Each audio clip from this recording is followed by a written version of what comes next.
evening, ladies. So I thought maybe this podcast would be like the worst podcast ever. Like I forgot to bring the Foley thing and just be like, noises and stuff, like everything that Phil hates, we would try to do it, but I think that's out. Let's just try to do a decent Nodacast. So Sobercast? So here we are. This is our Nodacast number 2. Number 2. And why is that a Nodacast? Well, because our humble narrator, Phil Waters, is not in his house tonight. Right. He is out on an adventure. He is out scouting out his 89 caravan route. So right now he was, I forget what city in Arizona he was in. He's in Wickenburg, the last I saw. Wickenburg, up Highway 89, which going on to 63 or 93 or something like that. I think it's like just northwest of Phoenix. Yeah, so he's on a solo mission. So here we are this evening in beautiful Lakewood, Ohio. And what's that noise in the background that we can't not hear? Doo-doo-doo-doo. Riders on the Stone. Yes. So we're have a nice downpour. A little conversation about motorcycles, and we were going to ride. Safe to say, nobody rode tonight. We're here on Steve. I rode Hoffert. 500 feet and then turned around. Yeah, you belled wisely whenever you saw that it was alien invasion when you over Cleveland. Right. The dark, ominous cloud. We're here on Steve, the Happy Sewer Guy's front porch on his mid-century colonial, or what would you call this? Is this a century home yet? Yeah, it's 104 years old. 104 years old. Yeah. Steve has a beautiful porch with, outdoor couches and a swinging bench, and it is, Lakewood is kind of known for its beautiful porches. Two refrigerators, 4 motorcycles. Yeah, a lawnmower. Actually, your porch is probably the most respectable part of you. But so let's just go around the table. Let's go. To my left is Nick Devitto, and to my left, Nick. What did you ride tonight? Nothing. Absolutely I rode nothing. my car. And what are you drinking? A Labatt's Blue. Mm-hmm. And then to his left, Dan Kromke. and Dan, you brought a whole sack load of beer, huh? I've got a dozen or so. If anybody wants one, say the word. Excellent. Now, Dan, I know, do you want to do it? Okay, so just a little explanation. This is the neighbor. He's obviously doing some home improvement projects. Which we did not know about. So, yeah, so we've got a little bit of circular saw action going on in the back room intermittently, but, I will say, though, that this street is definitely much quieter than the West Park location. Yeah. We do not have a quarter mile here, although people do like to fly up and down this street. Yes. But Dan, you were telling us, and I don't know if you want to do a PSA on that State Liquor Control Board auction, or if you just want to keep people out of it. He says no. He says no. The question is, do we want to reduce our own chances of that? Yeah. And the answer is no. No. So so there's not a lottery going on right now. Don't even look. And the bourbon that are in the lottery are crap anyway. You wouldn't want that. Stay away from that. And to his left, we have Steve Sleepy, and I'm here. You deserve at least co-host and sound engineer. Thank you. Well, we're usual. trying. We're trying as much as we can. You're wearing 2 hats this night. Yes, sir. And then to my left, Chris Smith, and enjoying a ginger beer with a little topper of Colonel Elizabeth H. Taylor bourbon. Yes. Which is underappreciated and overconsumed as often as we can. But Steve was nice enough to mix up some drinks with Bundaberg ginger beer, which is tremendous, and the bourbon comes through nicely. And to my left is The Happy Sewer Guy. our actual host, if you will, our hostess with the mostest. the HSG. Steve, did And you? I'm riding this bottle of hostess Colonel sewer E.H. guy. Taylor. He's riding the brown liquor lightning. And thank God, Yeah, because the blue liquor lightning. that stuff was horrible. Well, now wait a minute. Now, I wouldn't call it horrible. I liked it. I it wasn't tasting horrible. but I'll tell you what, I was beat up the next morning pretty bad. You're banged up. Yeah, a little bit. Man. Well, so that was the blue one, and That was the blue one. and they've got green apples. So I'm that assuming sounds that's the pretty good. green one. So if anybody decides they want to see that in one of these podcasts, make sure you let me know because You'll puck them up. I'd be happy to punish you guys with the green shit. Everybody's going to get pucked up. Yeah, seriously. I think I'll stick with the brown liquors. Yeah, the browns are better. And the clears. We might have a couple of guests. One is you guys know Vulcan Dan. He's at Mid Ohio all the time. Okay, yeah. He wants to ask questions about, especially you guys, what you guys think of the new Cub. So we're going to give him a call a little later. And, But the Super Cub? yeah, We have two the Cubs. the Hunter Cub or whatever it's coming out. Oh, the Hunter Cup. Now that's a different than the Super Cup. The Yeah, Hunter no, Cup it's is the what would be the CT90, the new release of what would be the Honda Trail Right, 90. Exactly. CT125 or something like that. There you go. Yeah. Yep. The Hunter 125. that's it. So yeah, he's bouncing back and forth, and he wants to get your guys' official opinion. So we I said, maybe let's have a give you a caller. call. Yeah, we have those, and then I might have an Italian guest, a That very sounded- you said very special. very special guest. Somebody high up in the hierarchy of the motorcycle industry. That's right, You, and you teased. he's Italian maybe, and it just Maybe. depends if he texts me back. He was all about it. I told him what time we were doing it. He is not in this time zone. What is his name? We'll determine whether he's Italian by his name. Alfonso Riviera. That's pretty Italian. I'm going to say he's Italian. Yes. If he comes on this podcast, though, we have to get his grandma's gravy recipe. Yeah, something like that. The Sunday sauce. Yes. So, did you guys see? I sent a thing a couple days ago that Zero is partnering with Polaris. Yes, and I didn't get to read that a whole lot, but it is super fantastically exciting news.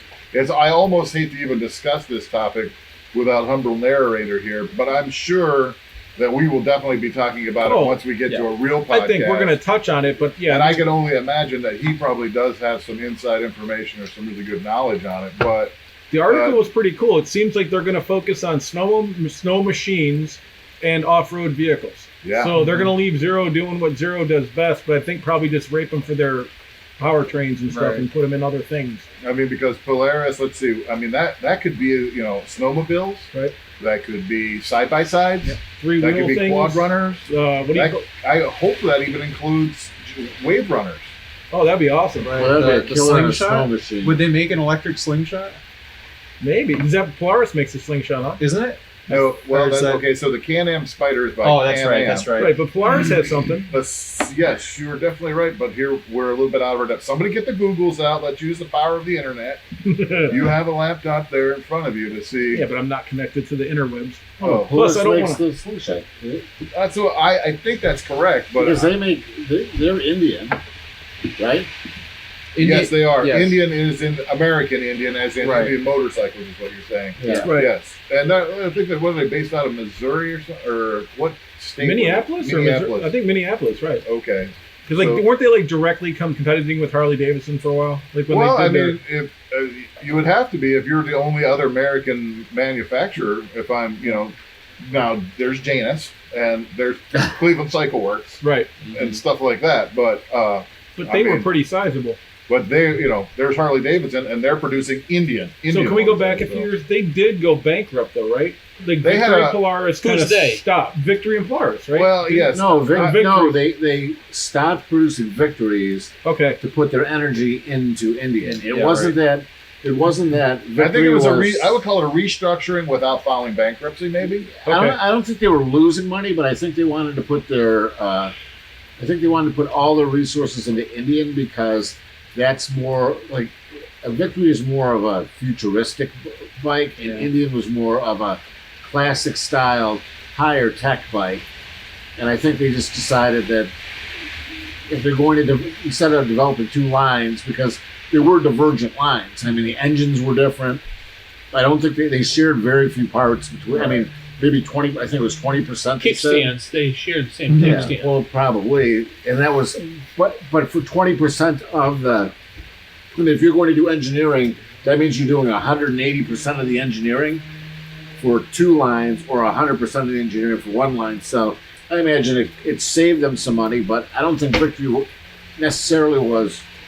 Now, I don't know if the name actually got sold off. They might even still hold the Victory Right.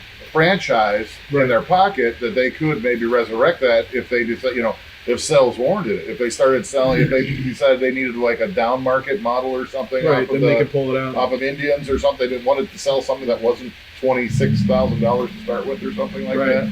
That's kind of like what Cushman ended up selling their name, and somebody just opened up Cushman 2. And they're I saw producing that. new Cushmans, and they're putting them out. Something like what, a 12 horsepower? Or some, I don't know. I don't It's a V, like a little V-twin, like grass-looking mower kind of thing in it. But apparently some of them are getting Honda EX400 motors, like the quad motor with the 5-speed. Well, that would be electric like the start. same as those genuines that Phil was selling, the GN 400s. Yeah. That is it's a Chinese motor, but it's a good quality clone of a Honda XR 400 Right, motor. and they're bulletproof, and apparently, like, the reason that they're doing that is you can find parts anywhere in the entire world. Like, that motor's been around for so long. Yeah, it makes you wonder, like, could I put a Honda head right on that motor? Maybe I could, maybe I could. Is that RVCC though? I believe that motor was RFDC, Oh, so RFDC, radial 4 yeah. valves per cylinder. But that's the same. It had the same I that same believe- structure. It's not just. I believe so. I don't have the diagram in front of me, but it's a single carburetor with 2 exhaust ports, so it's probably the radial 4 valves per cylinder type. So getting Yeah. back to Indian, how are they hanging in there? Does anybody know whether they're? I saw one today. You saw one I today. saw one today. It's one of the first I've seen actually on the road, believe it or It not. looked like Well, a newer one, or yeah. 2016, or It looked really. It had like the liquid cooled engine that had the the silver accents on the engine. So I think it was relatively new, but I couldn't tell you which model or because are there any Indian? I will say this, in my opinion, Yeah, I think the Indian's doing very well with their FTR. So that model, that is the, what we saw when we were out in Portland, the dirt track with the street tracker type, it's its own niche type of bike, but that's their 1200cc, I Yeah. believe, FTR. Yep. It's a pretty badass bike. I mean, Huh. I look at it every once in a while and be like, boy, if I could have one bike, that might be it. They Yep. sound good, they look good. So I think they're doing fairly well with sales on those. Their bigger bike lineup, I don't know. They're certainly not selling Harley numbers, but I don't think Harley is necessarily selling Harley numbers. Well, anymore. I'll tell you what, we went out to Johnny K's, me and my buddy went out to Johnny K's Super Sports, whatever, out in Elyria, and they sell Indians. And the big Indians, like whatever, the ones competing with the Harley baggers and all that, they're really nice bikes, man. Like they have features that Harleys don't have, and like what, for instance? motorized windscreens, like that just go up and down. They had integrated everything, one key for everything on the entire bike, Bluetooth connectivity. I mean, everything. He went through so many features, I forgot a lot of them. But when you look at it, I mean, it wasn't a cheap bike. It was $20-some thousand. Well, let me put it this way: it's probably equal to what you just got. The same kind of thing like that, where it has a lot of the bags and they're really nice and built in, and everything's one key and all that. So, I don't know, they were cool. How many Okay, different? I was going to say, from a stock standpoint, Polaris is up 6.7% over the year, and Harley's down 32%. Wow. Yeah. So that's telling you that Polaris is doing pretty well, and that the investors think that Polaris' marketing strategy and sales are good enough to warrant a rise in their stock prices, and they think Harley's restructuring is not going to Well, really they just pulled. pan out, Harley so. just pulled another Indian thing, right? They pulled the models from the whole. They're not doing the whole Indian production anymore. That is correct. That they have killed that whole, the 500 and 750 lineup that they were producing in India. Yep. That that was a domestic model that never really got sold in. Phil's talked about that quite extensively Right. on our real podcast. But I don't think, and again, in my opinion, I love Indian motorcycles, even the old ones particularly, but Right. even the new ones, they really look like a great bike. Mhm. And as far as their quality, I've never heard anybody say bad things about their quality. I mean, they might be expensive to get work on. I don't know if they ever suffered. I mean, what do they suffer from? I don't I know. don't know. How many Indian dealers do we have in the greater Cleveland area? Does anybody know? 0. No, there's one, Johnny K. Is it? And where's Yeah. he located? Elyria. I think he has a couple stores, but it's a big. Okay, because the one that was in the Cleveland area, which was on the east side of town, Over on Bishop, Road, yeah. is gone. Yeah, But no, that's yeah, and that Bishop guy, he had 3 locations. He had Bishop Road, and then he had one out Pennsylvania, there. right? Well, no, he had one out at 257 off of where that Quaker Steak and Lube is. He had a joint there, Oh, but he was a victory dealer, though, right? And he was victory wasn't Indian. But he had Indians in that one out there. He had Indians over there on Bishop Road, and then he had a third location, and the guy went belly up, I think. I seem to recall Phil talking about that this was the guy who had all in the fishbowl store and dealerships. He was out of Chicago, if I remember correctly. And just, one of those ones where when he went out, you can only imagine how hard he bit it when he had to close all those dealerships. So as much as we appreciate Indian motorcycles and what they're doing, it would be hard for any of us to find a place other than out in Elyria. Yep. To go see one, and not many people really want to go to Elyria, as far as I'm concerned. I'll tell you what, the guy, I give him credit. So there's like a dying mall, right? I don't know what store it used to be, but it's like a huge. There's plenty of them, by the way. And it was dying It was a huge corner store. I mean, like Kmart size, and like that thing is filled. I mean, they do a lot of side by sides, dirt bikes, and. No, I have to check that place out. I didn't even know it's at Midway Mall then. Something out there. Just look up Johnny K Motorsport. I mean, it's a legit deal. And then I was talking to the salesman who, funny enough, his name was Jesse James. I remember that. How you cannot remember that? But he was saying that the owner, the guy, is actually, there's a guy, Johnny K, and he's an actual motorcycle enthusiast. He's not just a businessman, and I guess he's really cool to work for. Like, people are, like, his employees seem to, I don't know, maybe he's blowing smoke at my ass, but it seemed like they were pretty So good. that then begs the question is, whenever Polaris teams up with Zero and launches their line of snowmobiles and quad runners, where are they going to be sold out of? Right. So it might be the same model that Zero's using, or that you could become a dealer. You don't, just have to be a standalone Zero dealership. Right. So will Phil ever carry them? Hey, who knows? I doubt it. He's probably not going to go long into snowmobiles. I wonder what how many snow machines we sell around here. Really? That's now none. I mean, there's no snow. If they need a tester, though, I totally volunteer. Yeah. I would Test like the to know. unit out up in Speculator, New York. Oh yeah. So Polaris, if you're listening, I'll run this shit out of that. Steve wants to open a dealership. Yeah. I'd like to see it though, because like even with the drones, like some of the stuff, I have battery heaters and everything, so the LiPo batteries can be heated for a few minutes before you go up, and you still lose like 25% of your flight time and everything. So I wonder what they're going to do with the snow machine with batteries like that. I think a hybrid system would be the best way to go with that. Like have a generator. Yeah, just a generator, like a 20 horsepower generator. Right. And then it runs just to preheat. And then you could supplement power. I mean, of course, it's not going to provide all the power you need. But I mean, in snowmobiling, you really, a lot of times you just cruise it. I mean, you're not doing 100, you're doing But I would 20. think, power consumption on a snowmobile with heated grips, heated seats, heated everything. You're trying to do all that on a battery. That's also your basic motive form of, And it can't have a Tesla battery. You know what I'm saying? But at the same time, a snowmobile can be heavier than a motorcycle. Yeah. So you could have a ton more batteries. Yeah, and it definitely has space in the tunnel and stuff where you could pack batteries into it. So I guess it's just a matter of how much. And then they could do something like my buddy Mike, he has an electric wheelchair now because he's still trying to learn how to walk and everything from his accident. And they have these slide-in batteries that are about this long. That he has two of them, so when one dies, you clip in the other one and they charge. I wonder if they couldn't use one of those as the preheater. And like, if it had 20,000 milliamp, battery, you could run all your gear for about 5 or 6 hours off that battery and let the. I wonder what's more important. What do you want to go out first? Do you want to stop moving, or do you want to lose all your heat first?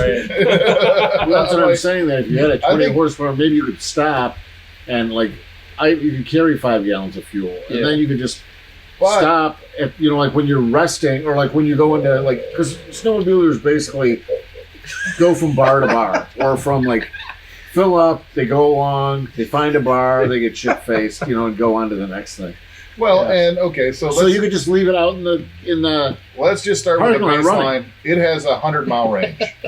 Would that be ridiculous for a snowmobile? Yes. Electric snowmobile is not going to have a 100-mile range. I would think not. What would you guess that this snowmobile? What is its maximum range going to be? 4 miles. Oh, come No, on. I would say you're going to get 60 or 80 out of it. I mean, it's got a CVT, right? So it's not a geared transmission. Well, it's not so going to need a CVT. Yeah, no, it wouldn't. Oh, you're right. You're right. Direct drive. It's going to be direct drive, and the The problem is though that it's a lot of. Well, I mean, I guess it wouldn't be so bad because it's a lot of start and stop too.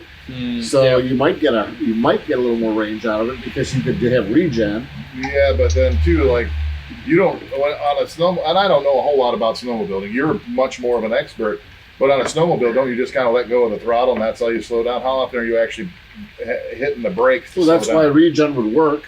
And there are brakes, but I mean, it's a brake on the shaft. Yeah. But but you have to also look at. Okay, so you have a motorcycle gets say 45 miles to a gallon, 40 miles to a gallon. Mm-hmm. Your snowmobiles get. Your most efficient snowmobile probably gets 20 miles to a gallon. Right. No, I got to So dial it's taking somebody else. twice the energy to move There's a that lot more drag. thing. So if you have a 500-pound snowmobile, which Turning a track is obviously way more difficult than turning a wheel. right, and plus resistance going through Snow. snow Rolling is way resistance more. versus sliding. Yes. Yeah. So you would think that even if they had, I mean, they would have to put like 20 kilowatts of batteries on. How do you? Oh, speaker. So you're already looking at, right, speaker. I mean, a 3.5 kilowatt battery weighs 40 pounds. It's an 800-pound snowmobile, easy. Yeah, because It you're could looking be, at, so 3.5 kilowatts, so that would be 10, or not 10 times, 8 times that, so 8 times Hello? 40, 320 pounds. Is he coming through? No, Hold on. Oh, I think we might have. We might have Alfonso. We might have Alfonso are you coming there? in as a call-in. We're trying to get him up on the phone Are you right there? now. Stand by. We're having some Technical difficulties. a little bit of technical. Keep on rocking. All right, hold on. We're gonna let Dan All right. handle this. Oh, good. We just hung up on Alfonso. Oh, geez. But I mean, the idea of blasting through powder on an electric snowmobile, Arrivederci, Alfonso. Completely silent. completely silent. Yeah. You know, and there's Supposed a lot to of be flack connected, that but- people give about the environmental impact. Hey, there we go. All right. Alfonso. Hey, buongiorno. Buongiorno. So how is it over there in wherever you are? It's really nice. Yes, at the end of September. It's very good season. But what's it like for you? It's raining and excellent. So 57 degrees. Yes. Fahrenheit. So in all actuality, this is No, stick with it. No, Stick with no, it. Keep okay. it going. Keep it going. Go ahead, John. Yeah. So Alfonso, where do you hail from Italy?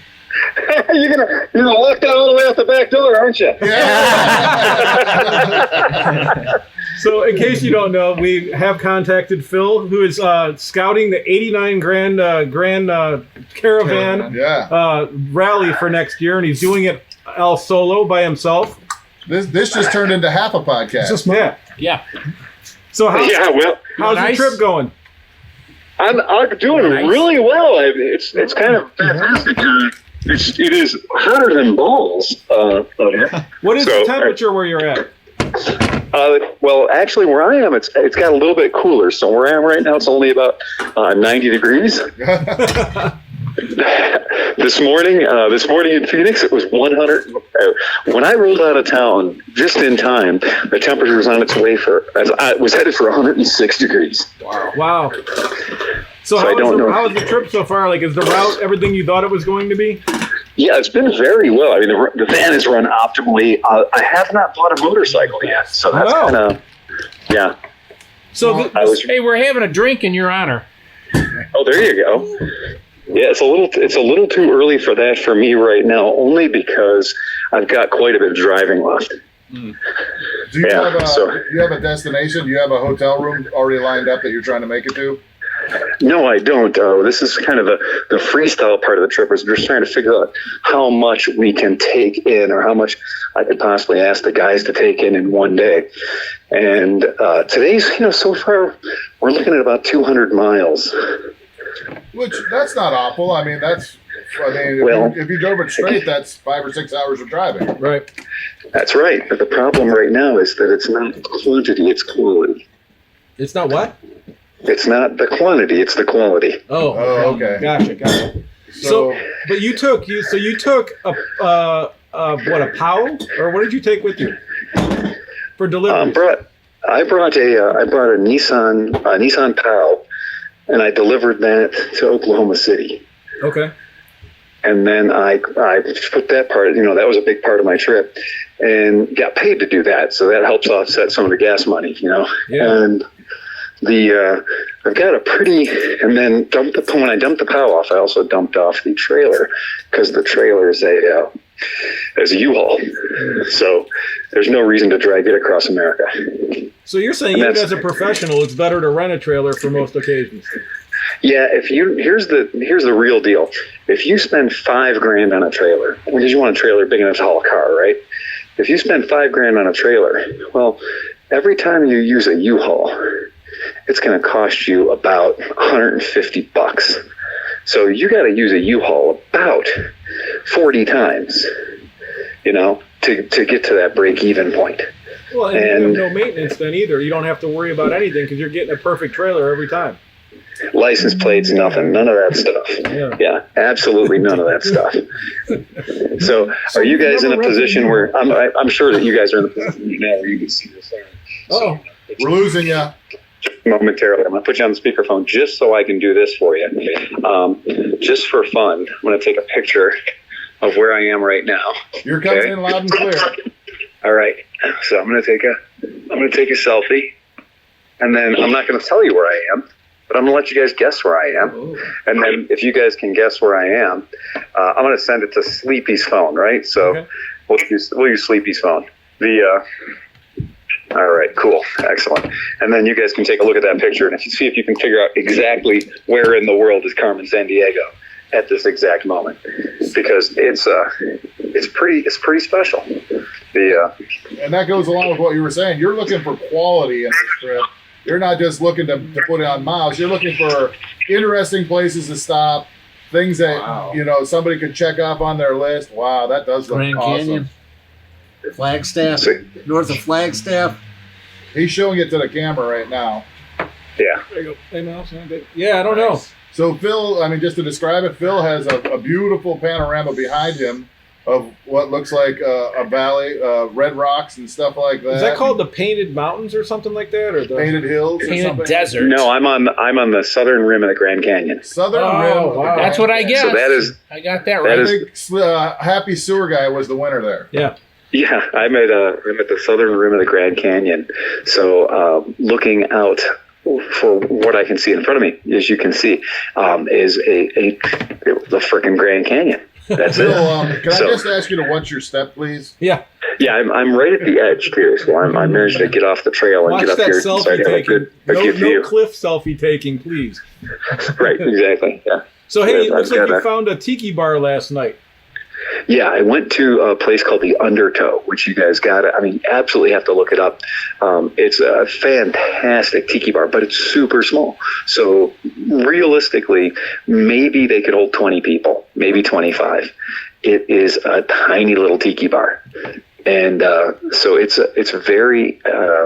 real neat. And the whole idea is they follow a story. And so the chapter changes like every year. So they're in chapter 7 right now. And it's a story of an adventurer at a boat and its adventure. And the adventure travels. Like last night, for instance, our boat was trapped in the ice. So the inside of the bar was all done with snow and stuff like that.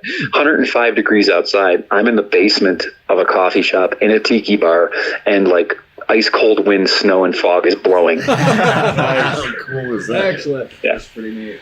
So what's on your Excellent agenda? theatrics. What's on your agenda for the rest of today?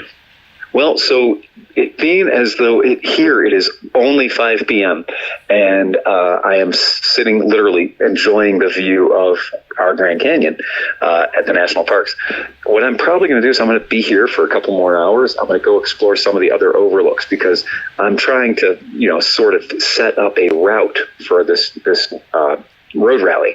And then the next goal is going to be to go to Zion. So I'll be heading to Zion National Park. And they've got just amazing views there. So this whole Route 89 is called the most scenic highway in America. And it is. It's the stuff that I've seen today, just going from Phoenix up to Jerome, through Sedona, and then into Flagstaff, and now here the Grand Canyon. That's all in 5 hours of driving. Wow. Yeah. So you get the most for your money. You get a lot of stuff that's really cool to see in just 5 hours of driving. So are you looking for like certain stops? I mean, is part of the 89 Caravan sort of like a scavenger hunt? Like, I know that there are extra points for hitting certain places and doing certain things, and that's what you're scouting out right now, right? That's right. And I'm writing things down. It's like, so, I know that when we set this whole thing up, I can say that on day one, there'll be 50 points if you get a picture of yourself with a pink car, and I know where the pink car is, that kind of thing. Oh. There's all these kind of things that you can do, and that's why I'm pre-running it, is to stage it so I can make sure that we're not just sending people out there and asking them to get pictures of stuff that we just know is there because of Google or whatever. It's these are true roadside attractions, or things that you should probably see when you're traveling. If you're going to make this kind of a trip, we're going to force you to get off the beaten path and go look at cool stuff. We saw your pictures from Cadillac Ranch. Yeah. And I'm sure it was probably a great disappointment for you to arrive there and find the state of affairs. Did you take the opportunity to try to redecorate anything or anything? Yeah, and it was kind of an interesting thing, because while I was there, I ran into I was headed westbound, and I ran into a couple, a father and his two kids, who were there they were heading eastbound to Kentucky, and they had been to the West Coast, taking a nice family adventure.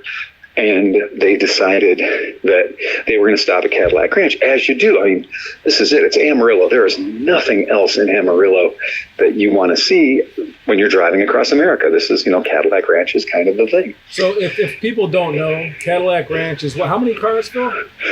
There's best I can tell you, 10 Cadillacs that are buried at a 45-degree angle, as though somebody had shot them out of a bow and arrow 100 miles away, and they landed nose first in the dirt, and they're all buried up to about the A-pillar. So it's the ass end of several Cadillacs sticking up out of the dirt.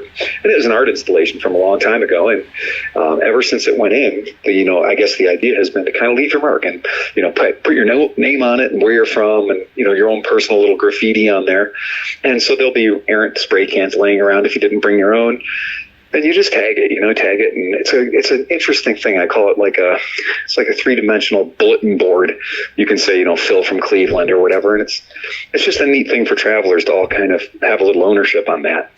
And it's because the paint's 3 inches thick on these cars at this point. Oh yeah. But what happened is, when somebody's listening to this podcast 20 years in the future, this isn't going to matter a whole hell of a lot. But what had happened is that the Trump supporters had gone and painted all of the Cadillacs red. Every single one of them was painted red. Really? And then on the side of each Cadillac, they had written T on one, R-U-M, and spelled out Trump 2020. And so it was kind of like a bullshit thing. It's kind of like, you're co-opting an art installation for your political statement. Real classy. It really stunk. And then, of course, right there by it, they've got a travel trailer, not really a cargo trailer set up, about an 18-footer, 20-footer. And it's a guy selling, Chinese-made Trump accoutrement. And it's just that kind of a thing. You're like, oh man, you're just, destroying this. And it's not a national landmark. It's, it's on the register as, interesting places. It's a roadside attraction. But just the same, I mean, this guy's setting up and he's doing business in a very, in a shitty way. It's like, I'm sure he's not paying taxes to anyone. I'm sure he's not paying a permit fee because he's just literally mobile. But after all the years that this thing has been there, nobody's gotten the permits to set up a T-shirt stand. Nobody's gotten the permits to set up a spray paint selling booth or anything else.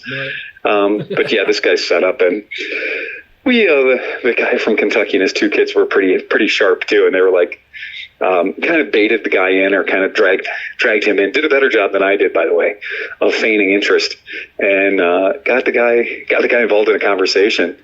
And when I had a can of spray paint, and I'd gone back and tagged some things, and so I went to hand the can off, and the guy who was at the trailer said, "Oh, it's okay," and he, you guys can paint whatever you want on there because we're just going to paint it over every night anyway. That's we're just what I was going to to say. Is this guy sitting there waiting for you? Go ahead, do what you want, but I'm going to Exactly. touch it up. Is Really? he intending on spending the next 33 days sitting there just doing this? I think so. And Wow. then the other thing too is he's policing up all the paint cans so that nobody has anything with which to paint over the Trump 2020.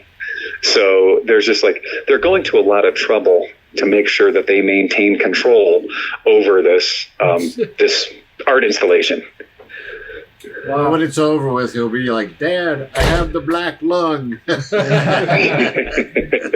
Yeah, and I don't think there's any real reason to believe that anybody that's in charge of anything there has given this guy the blessing to do it. You know, I mean, is it's anybody just really in charge, or is it just an installation that's left there? it's just an installation. It's just sitting out there next to the highway. Well, the Has been for whole point of the 50 thing years.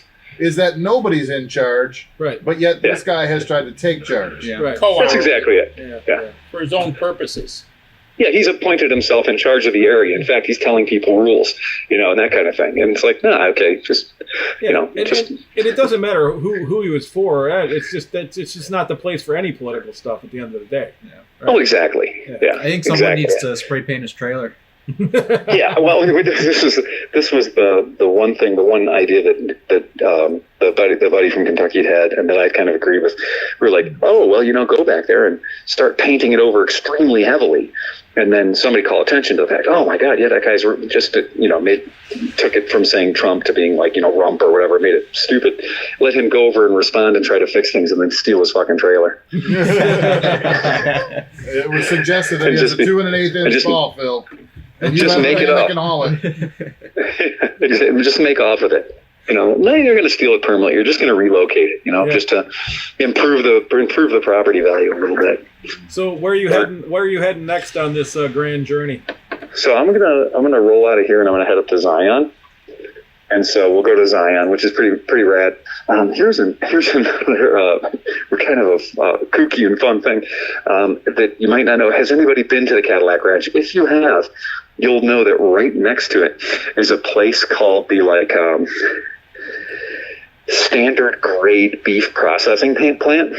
And so the Cadillac Ranch smells like death and shit at the same time. Oh, wow. I mean, there is a slaughterhouse next door, meat processing, that has no less than 3,000 head of cattle there at all times. And so the fact that this guy's chosen to be there any longer than he needs to, anybody who's been to the Cadillac Ranch will tell you it has a smell that you can hear. You're saying it smells like a gut pile. It's awful. I mean, and it's strong. I mean, you really can't get used to it. Maybe you can, but I can't get used to it.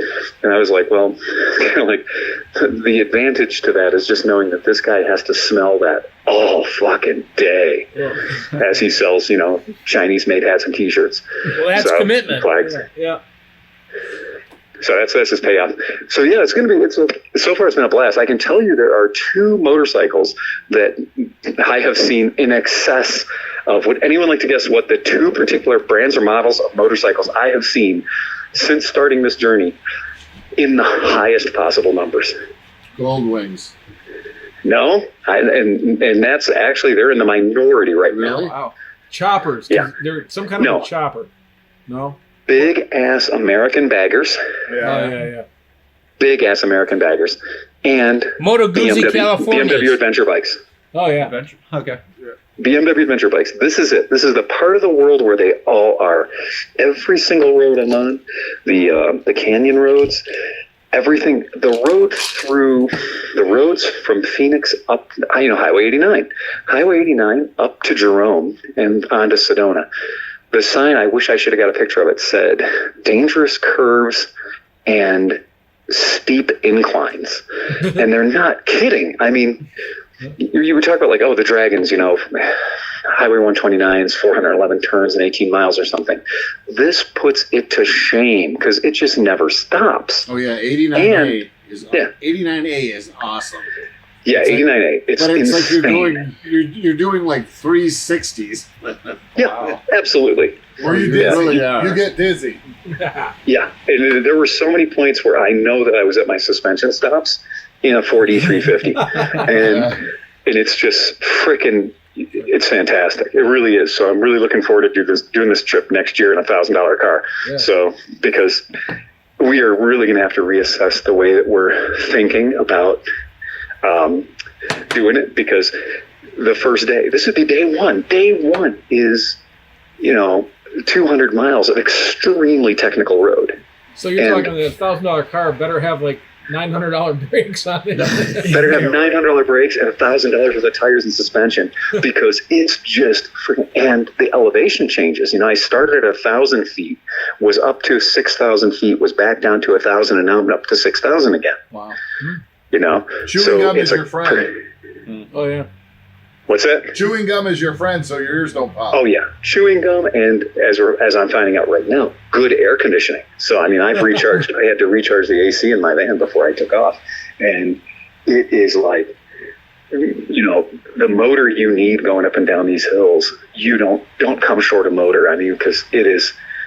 The Prius, that's been the thing, is like every time I run into slow traffic, it's a Prius in front, and somebody needs to be kicking that Prius in the guts. And it is just it's very hard on a car. Chris, 2 or 3 overheated cars, yeah. Well, it seemed like whenever you looked at all of the Craigslist ads for cars out that way, that head gaskets was a huge thing. Like, all the cheap cars need a head gasket. Mm-hmm. Yeah, that doesn't surprise me at all. It's tough living out here on the elevation changes, and people do tend to drive pretty fast. So it's it'll be a hell of a challenge. So today's day one. How many days are you, like, what is your schedule and how long is it going to take? That's what we're trying to figure out right now. That's what I'm working on. What I'm working on is figuring out, is this an 8-day tour or is this a 10-day tour? Like, how long is this going to take? Or a 3-hour tour. I've been meaning to ask that question like for a couple of weeks, but I just keep going. Right. Wait until he does the trip, then he can answer. He's not going to. Yeah, that's it. I can't answer it right now. I really can't. You expect it to take 10 days or 8 days or whatever. Yeah, that's really what I'm thinking, because here it is, day one, and day one I think is going to end up being from Phoenix to Flagstaff, which realistically should be 3 hours of driving, 4 hours of driving, but that's if you do it in a hurry to get there the fastest. But that's not what this is about. This is about having the adventure and seeing cool shit. So realistically, leaving Phoenix and spending an overnight in Flagstaff with a bonus tour of going to the Grand Canyon. So maybe it's going to, sleep in Flagstaff, but if you want to run off to the Grand Canyon and back, that's going to be a 3 hour or 3.5 hour bonus. So if you get to destination 1, if you get to Flagstaff quick, then you can, fuck off to the Grand Canyon while other people are replacing ball joints and tie rod ends and shit like that in the parking lot. Yeah. So maybe that's another reason you want to buy, like, say, an Impala. Yeah. Because then you can get those parts. American made is not a bad strategy. Or stock up before you go. Yeah, and like, when we think about the people that like to do these events, some of them like to, fly in and buy a car and then make that car work. Right. Boy, you're asking a lot of a $1,000 car or a $2,000 car. So Nick's been working on his Spitfire, his Triumph. It's a Fiat. It's a Fiat. Okay, well, it's not a Triumph, it's a Fiat. It's one step below. You've insulted our Italian caller. I know, that's right. It's so, it is really, that's what's the funny thing is, when I look at the cars that are broken down on the side of the road, I'm like, oh, well, that's a $6,000 car. Yeah. I'm like, yeah, we're in trouble. We're coming through $1,000 cars, $2,000 cars. This is not going to end well. This is not going to be pretty. That's cool. But, and I think the first thing you want to do if you're doing it at this time of year is pull your thermostat. Pull the thermostat. Yeah, I've done. And do a super, like, a lot of what they do for motorcycles for Paris to Dakar and stuff is like a super large overflow tank. So your catch tank, like double the size of that, put like a huge catch tank. So if you do overflow, you keep all your coolant, and then when it cools down, it'll all suck back in. Oh, that's a really good idea. Yeah. That's a really, really good idea. A car lost its guts, overheated, going into Jerome, and the roads into Jerome, you're like, wow, this just couldn't get any more impossible. There's no way this could get tougher. And then you get to Jerome actual, and you realize there's places where you have to stop and back up a little bit to make the turn through the town. Yikes. Wow. That's crazy. Yeah, very cool. But as far as I'm concerned, this is a really good thing that I'm doing a recon run, and couldn't be a better time for it. Excellent. So, did you have any opportunity? I mean, have you had a chance to look at any motorcycles to buy, or just had your hands too full doing what you're doing right now to even really spend a lot of time?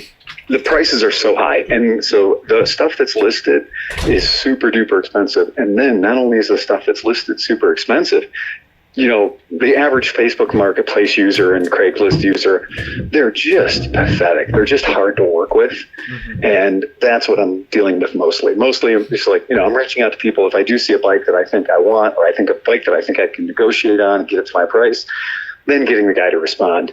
That's the thing. I can imagine, by the time you talk with them and they get back to you, you're already 100 miles out of the way. Like when you actually get somebody and you're like, hey, I'd like to look at this right now. The guy's like, well, I could do 7:30 tonight. You're like, no, dude. Like right now, I'm on a fucking 28,000 mile trip. Right. I've been telling people, I've been like, okay, well, I looked at some bikes. I called ahead to talk to some guys about looking at bikes in Oklahoma. So, I get in touch with them a day early, 2 days early. And then they're like, oh, well, tomorrow at 4 is not good for me. And I'm like, well, that's when I'm going to be there. So you're either in or you're out. And that's what's funny is these guys I'm sending messages to, I'm like, yeah, well, if you want to sell the thing, I've got cash in hand, just be there. Oh, I don't know. It's kind of a pain in the butt. I'm like, okay, cool. That's no problem. We'll see you now. Bye. Yeah, right. Yeah, but I haven't found anything yet that I've been like, I definitely need to buy that at this point. It's been absurd. It's an impossible number of KLRs. That's the thing. Apparently that's the currency out here is KLRs. So when you're looking at bikes, is there going to be like around here, you're looking for corrosion, you're looking for rust, you're looking for all that. Out there, obviously, there probably isn't a lot of that, but then there's There's overheating, there's head gaskets. What else? There's I think a lot of the stuff I've looked at, a lot of it's stuff like, motor rebuilt last year, or only 20 miles on since the motor rebuilt. And I'm like, that's something you definitely don't want to hear. It's like the worst thing you could ever hear when trying to buy a bike is anyone that says it's only got 20 miles on it since the motor was rebuilt. Right. That is the kiss of death. I mean, that means somebody rebuilt it, they did it wrong, and it still has problems. Yeah. And now they're getting rid of it. Right. Punt. They're just trying to punt it. Right. Or they rebuilt it and they know they made a mistake. As far as when I'm looking at a bike, anytime it's it had a recent motor overhaul or had anything like that. Out here, people put tons of miles on bikes, and there's so many opportunities to just put a bike, point a bike west and just crush the throttle and wait for all the oil to dry up. Right. This is the land of running a bike out of oil is not even a big deal. Yeah. So it's really that's one of the things that I guess if I were to looking for a bike out here, I'm seeing a lot of stuff that's like 20,000 miles. Oh, but it just had the motor rebuilt. I'm like, oh, that's not what I want to hear. Dude, split the cases and at the end had an extra washer. He's like, time to sell it. That's right. That's exactly right. Well, and nobody knows. I don't think that. And seeing a bike too out here, I've looked at a bunch of them, kind of trying to chase them down, but I'm looking at bikes that have 50 and 60,000 miles on them, and I did kind of looked at some of the bikes that were in Phoenix. Yeah, those bikes get bleached out. The plastics on those bikes are brittle because it's that freaking hot, and there's that much sunshine, there's that much radiant energy. So yeah, there's a good example of you got to be stupid careful. The idea of me buying a bike, I've got the VersaHaul on the back of the van right now. I will buy something if it strikes my fancy, but every night once the sun goes down and I'm laying down for bed, I'm looking at Craigslist and Facebook Marketplace and stuff, just not seeing anything that I want to take ownership of and throw in the back of my van yet. Dude, as a reminder, go on Adventure Rider and look at their thing. All those guys are West Coast. Oh yeah, that's right. I hadn't even thought about that. Maybe I'll give that a pass tonight. Take a look at that and see what's up. Yeah. What's funny is first two nights, Oklahoma City and my first night in Flagstaff, I slept in the van both nights. And then because I knew I was going to be in Phoenix last night, I got a hotel room. And that's the way to do it. 2 nights in the van, and then you pop into the hotel room for the 3rd night. So you can clean all your stuff, clean your socks, clean your underwear, you know. Yeah, you can roll you can roll the windows up if you need to at that point too. Yes, exactly. Yeah. Now, as you go north, though, I mean, that's going to change, right? Yes, absolutely. And we've already heard reports of snow and stuff out west, so you could even run into a shit show. Yeah, and that's true. And there's a lot of places where it's, you know, even though it's 90 degrees in the daytime, it's 40 degrees at night. Mm-hmm. So, watch Phil come back with that's not shocking. He'll buy himself a snowmobile. Sleepy said you're coming back with a snowmobile. Yeah. I bet you're right. Exactly. Just put that on the back. Well, you do know the news story that everyone should be talking about is that Zero has joined forces with Polaris. We opened our Nauticast. We touched on that lightly, but we kind of wanted to save it for you because, you know, like we knew you'd have some good information on it. Yep. Yeah, I'm very excited about that. I mean, now it's not financial. It's not like Polaris and Zero are. We already postulated that you probably will not be selling many snow machines. Right. No, but I would like to be able to, you know, to be able to have a motorcycle that you can turn into a snow machine, or a snow machine you can turn into a motorcycle. Oh yeah. Or a jet ski you could turn into a motorcycle, a motorcycle you could turn into a jet ski. And have it all powered by that sweet 140 torque motor. So you mean there's some talk that it's going to be a modular platform like that? No, pure fantasy on my part. Yeah, right. Okay. Completely bullshit made up fantasy on my part. Not based in factual information whatsoever. It's going to be in 25 different like breaking news things as soon as this podcast releases. Right. Phil from Cleveland Waters, 25 years experience, has inside information. The Oracle of Cleveland has spoken. Yeah, exactly. Right. No, that's going to be a combination hybrid jet ski and motorcycle. Going to be released by Zero for 2021. Yeah, that's exactly it. It'll be like a Gravely. You have the power unit and you just slide it into whatever attachment you want. Yes, that's perfect. That's something I can get behind. Dude, that's something that needs to happen. So you're saying you can get behind sliding it into anything you want? Yeah, slide into anything I want. That's totally the right way. You guys just gave me 140 torques. You guys just gave me an idea for my next $1 million idea, and that is sex toys with one drive unit that you can just pop in between all the different toys. I think that's called the Hitachi Magic Wand, isn't it? It is, and you should then know when you're done, Google Capsella.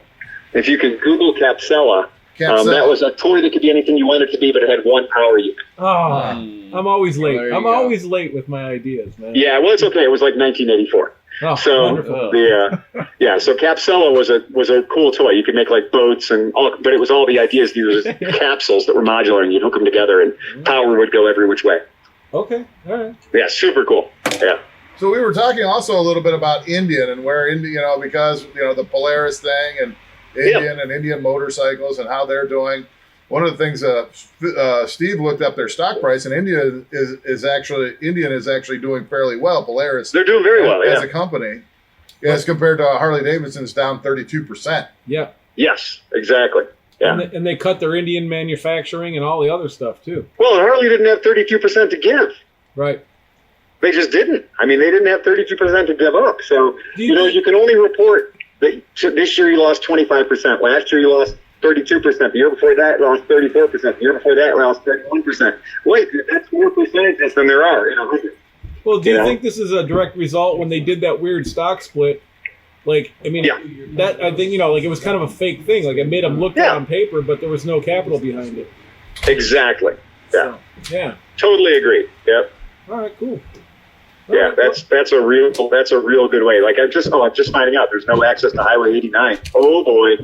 So the road I wanted to take, Grand Canyon Scenic Road that goes out to leaves here and goes out to Highway 89. Well, right now it's closed. So that's why you do the recon. The ice. Just for the my benefit, maybe, and some others. Tell us a little bit about the food. Have you hit any good joints? Yeah, I've been eating local, so that's the whole thing. Is once you get out here, you know, just avoid the fast food completely. Just eat local. Oh, we're losing you a little bit, Phil. Yeah. We got no signal. Are you back? Oh, Uh-oh. We may have lost We might have lost Captain Phil. our humble narrator. Says he's still on. I thought it was on I'm still fire, here. so. Okay, yeah. you're back. Yeah. Uh-oh. I thought it was Guido Sarducci. Guido's father, Guido Sarducci. You're breaking up a little bit. Yeah, I think you're in a spot of no cell service, man. Cinch, you need ice? Yeah, I'll take it on. Well, I think Phil isn't. He's still on, but we don't. Well, hear he him. might hear us, so let's just trudge on. Yeah, we'll try John. Hopefully, he comes Phil, back. if we hear you talking, Sir. we'll know that you're Nick, there. ice? Oh, Yeah. Oh, that was it. Goodbye. All right. Well, Captain Phil is gone. Well, So- that's good. It sounds like he's having fun and hasn't had any mechanicals yet. Right. Yep. That's That always is- a big thing, That's where I wanted to move so badly, but my wife can't take the heat. right? But 89A in Sedona, like a few years ago, they offered me a job as superintendent of wastewater in Sedona. Ooh. Wow. But as They offered that everybody to me, knows, too. as, That's some as fancy Dan shit knows, right there. you get to a point where you have your golden handcuffs and you can't leave. You're too close to retirement to be able to leave because you lose your entire retirement. Yeah. So You can't move your Ohio public pension out to Sonoma. no, I wish I could because it would have been nice. Motherfucker. You know, But you know what? You're in a position where pretty soon you will be able to retire, so November. maybe something like that Wow. works out. Kit stays here and you move out to Sedona. Can't live without Kit. No. Cannot live without her. For anybody that doesn't know Steve personally, he considers his wife his best friend. And there are nights when he just wants to get home so he can spend some time with his wife. And it's really a beautiful thing. Yeah. No, that's So, good. Grumpy kudos Sir to guy. his kid. A happy, heartwarming sword He guy. might be grumpy to tell. You might know him as Grumpy Sore Guy to everybody else, but I hate everybody equally. yeah, If he's grumpy, it's because he's not with her. it's because it's not with Kit, probably. So, big news. Dan, you sent it, and then after you sent it, I got the email too. The IMS shows are going to be outdoors next year. Yeah. So, the IX Center closes. We're not going to have an indoor IMS show, but now they're going to do them outside with ride demos, outdoor bike viewings. How is this going to work? How is In this what gonna, month? right? I was going to Well, say, how is this going to work if it's in February. January? Obviously, they're going to be changing the schedule Right. of the shows. And then I wonder how that's going to affect the AIM show, because obviously that's kind of what they do. Well, the real question is, where is it going to be here? If it's even still going to be in Cleveland, we don't know that yet. Well, all they need is a big parking lot, right? I mean, the parking lot. I mean, okay, so everybody goes to the The IX Center. IX parking Center, lot. but you don't go in the building. Yeah. You just hang out in the lot. parking lot. Turns into like a good dead show. But where do they? Where just I hanging think out. ideally it would be someplace where we could just turn it into another Mid-Ohio Vintage Right. Days, There right? you go.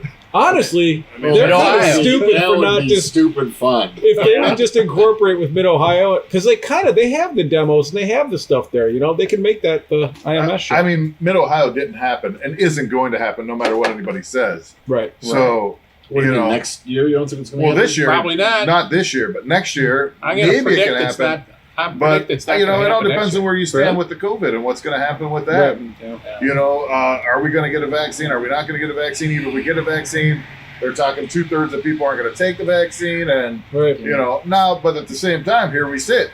Most states, including our own, they're opening everything up like it's it's over with. But Yeah, but I think it's coming back. But I think It is over with. Mid Ohio has been open for racing and stuff, but they've kept it to racers only and like family members and stuff, and they allowed like I had a friend who went down there. He races cars, and Yeah. he was live YouTube or live Facebook from Mid Ohio, and they were racing cars and they were out in fields. But the population density for something like that is not even close to what. Well, that's Mid-Ohio Maybe they is. just have to limit the Well, number of that's people what I'm that thinking, go, because like, you know, as much as we enjoy going down there, there's actually 5 different forms of racing going on. So if they just limited it to the racers, they'd still have 1,200 or 1,500 people probably, and they can space that out over the whole place and not have you already have a camping space between every camping space. right. I don't even know if you'd need that, but I mean, everybody's going to have to stick to their camping.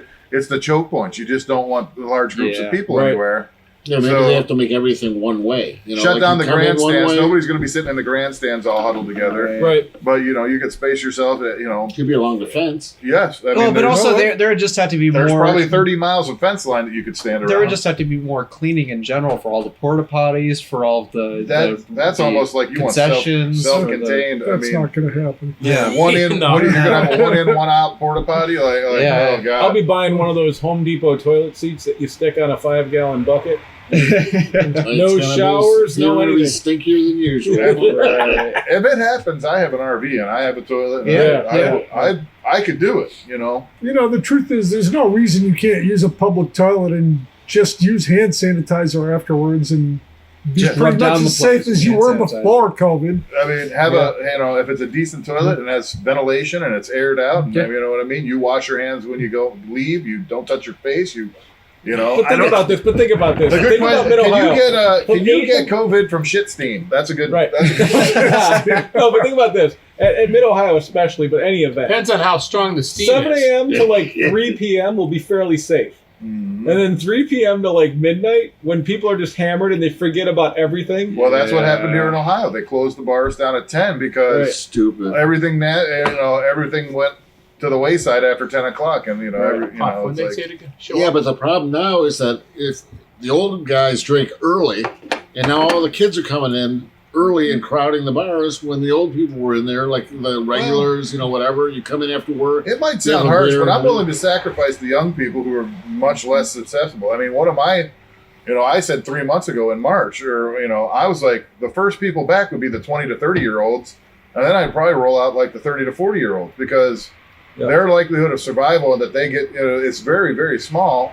And if they went out and socialized and got it, and then that would be part of if we'll Like ever herd immunity. be able to achieve a herd immunity. But if they got it out of their systems, then it might help stop it a little bit. Who knows? But there's still, again, so much stuff we don't know about it. Yeah. We don't know if you can get it again. We don't Yeah, know this. right. We don't know that. So it's still very much. And they There is say- no veracity to those comments. No, and the thing is, there's so many different opinions and so many variations, and like, But you don't know if it's going to mutate too. It That's can what they're mutate saying. into something There's- that'll kill there's- everybody. yep, they're starting to say it's mutating already, and this is just crazy. Well, I texted some of my friends, and I'm like, How long is that pizza guy going to sit there? my own personal belief is that Let's there's go get them. Yeah. there's not going to be a beating the coronavirus. There's going to be Am I going adapting to, to the It's gonna be like the coronavirus. flu. It's gonna eventually. Not. I'm not trying Yeah, to fucking diminish right. what it is, but I'm saying like it's going to be like the flu, where you have to go get your flu shot, you have to do whatever, and Even with the down, flu, down to the last year, Detroit. 57,000 people Detroit. got it You're with on the the back. vaccine. no, So- you're right. Yeah. Around the So back. what do we think the chances are of Mid-Ohio fucking happening come on. next year? Maybe 50-50? Lousy cunt. I don't know.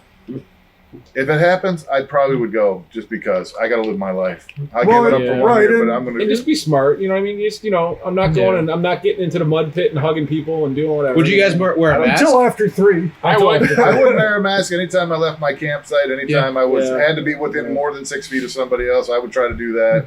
But here's the thing.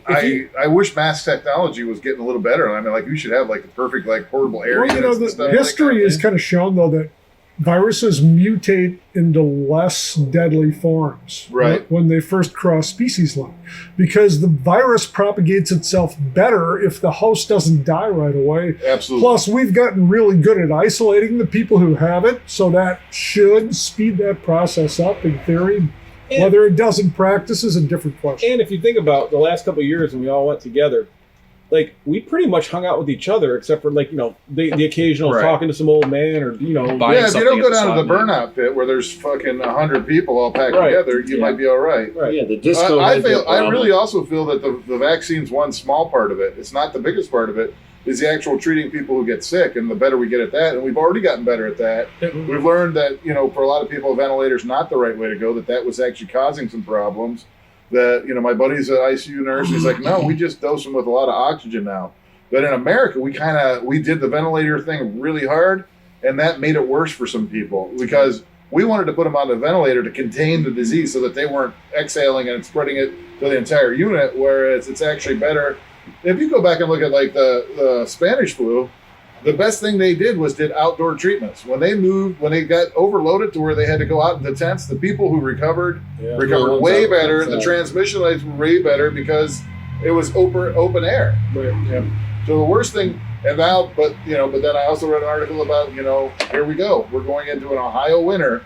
And what is going to happen now when people have to, can't go outside? You can't open your windows. You can't have a bar with the windows and everything open and stuff like that. And we could be looking at a big problem. No, but they said that vitamin D is the biggest factor in contracting it initially and also having a severe form of it. So it's scientific studies. I mean, they said 60% of the people that had severe or actually got it and had a severe form of it were very low in vitamin D. You may be manufacturing your food. There are all types of studies. I just read a study that said that if you had Neanderthal genes, that it made it worse. You want to go wipe? I'm gonna die then because my 23andMe says I've got like more Neanderthal genes than like 70% of the population. They're saying that's a risk factor that people have have a high level. It was nice knowing you, Dan. I'm pretty sure that the biggest risk factor, no matter what they find out, is still going to be stupidity. Right. Yeah. If you put yourself in a situation that you get it. Yeah. You just don't know what the situation is. I've gotten the flu. You've gotten the flu. Do you know exactly where you got it from? I mean, sometimes yes, sometimes no. Well, so I read something interesting today saying that one of the early contact tracing studies shows that 60% of the cases come from just like 7% of the people who had the disease. They say their super spreaders are real. Wow. Yeah. Like the one person super spitters. That's what you always look for when you're in college. Stay away from that loudmouth asshole who's spitting all over you. I have a guy at work that's super, like, he was germophobic before this all started. So he's like losing his mind right now. And we did have to do some work and he got chosen to go to it. So he drove instead of flying. And like, he's like, when he comes in the office, he's got a mask on and eyeglasses and a shield and he's like nuts about it, right? And I guess he walked into a gas station because the card reader wasn't working and he's in line. And he said, he hears a guy behind him, do you guys have small packets of aspirin or Tylenol or anything? He looks, and this dude is just sweating profusely and saying that he's nauseous and all and he was just like, I gotta get out of here. He said he threw the money at the teller and just left the fucking gas station. Going into cold and flu season, what's going to happen when I get the flu? I know, they're going to tell me I got to stay home from work for 14 days. Right. No, you're going to get tested. I'm going to have to get tested. I'm going to have to be symptom free for, what happens when I get the cold? Am I going to know if I got the cold or I got the COVID? The rock stars and all these other people and NFL people and all these other guys, their test is turning around in like 24 hours or 8 hours, some ridiculous amount of time. Yeah. It's only going to be a matter of time before they have them twice a day. No, they have a 15-minute test. 15, okay, yeah. Actually, my girlfriend in high school, she works for Abbott Laboratories. Come on, let's go. Abbott Laboratories has a 5-minute COVID test. Wow. And how much are they each? 5 Well, it's, you don't pay for it. How bad do you want one? Yeah.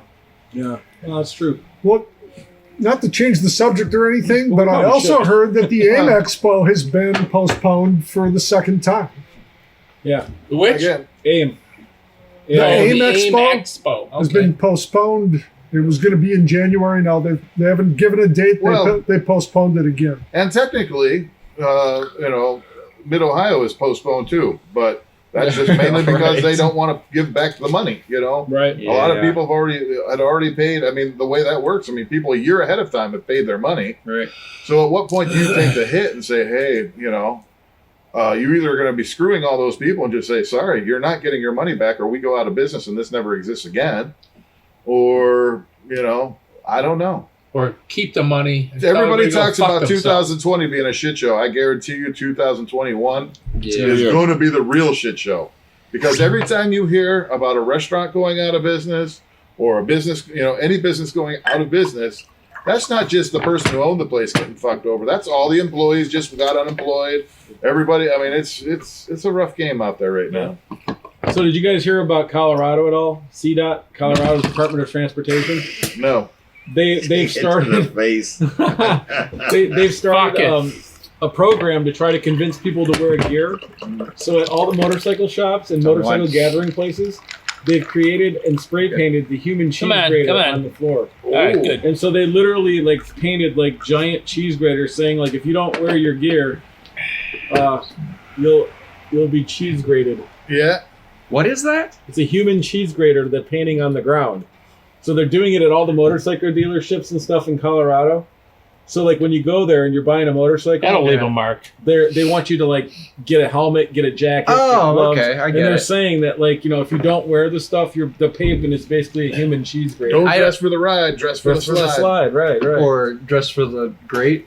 Don't dress great, dress for the grater. Right. I don't know how much a jacket's gonna protect against a cheese grater. Well, but they're just saying general. I know. Right. Well, Easy now. if you look at some of the highways here where they grind them down, they're resurfacing 90 right now. So they grind it down, and now it literally is a cheese grater. Is Chris Smith puking? No. Chris Smith is pissing. Oh, Okay. Oh, I see. We thought you got hammered. We saw the bottle go. Wrong orifice. So Chris Smith is literally risking him getting a sexual offender charge Right. for peeing. Well, I guess it's not in public. He's on private land, so he's good to go. He's probably already got a sexual offender charge. Yeah, that's He's on the registry. He's on the registry. He's already on the registry. He doesn't care. Brian Peppers and then Chris Smith right next to each other. Okay. Oh my God. I'll be right back. Okay. Oh God, where's he Mr. going? Smith ordered some pizzas, All right. Oh, my That's- and I'm told that I have to go with him because he doesn't know where he's going. Yeah, fuck you.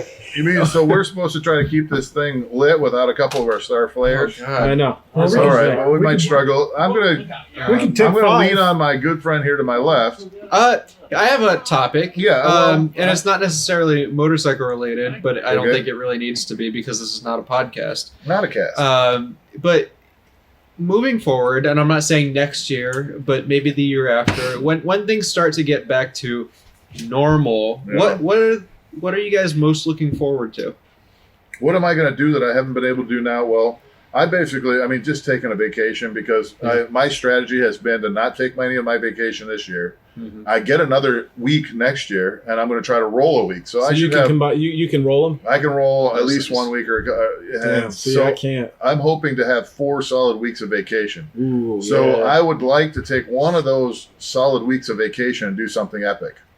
So, and I will be. I mean, one's going to be a family vacation with my wife and child Right, and of course. everything. So that'll be epic.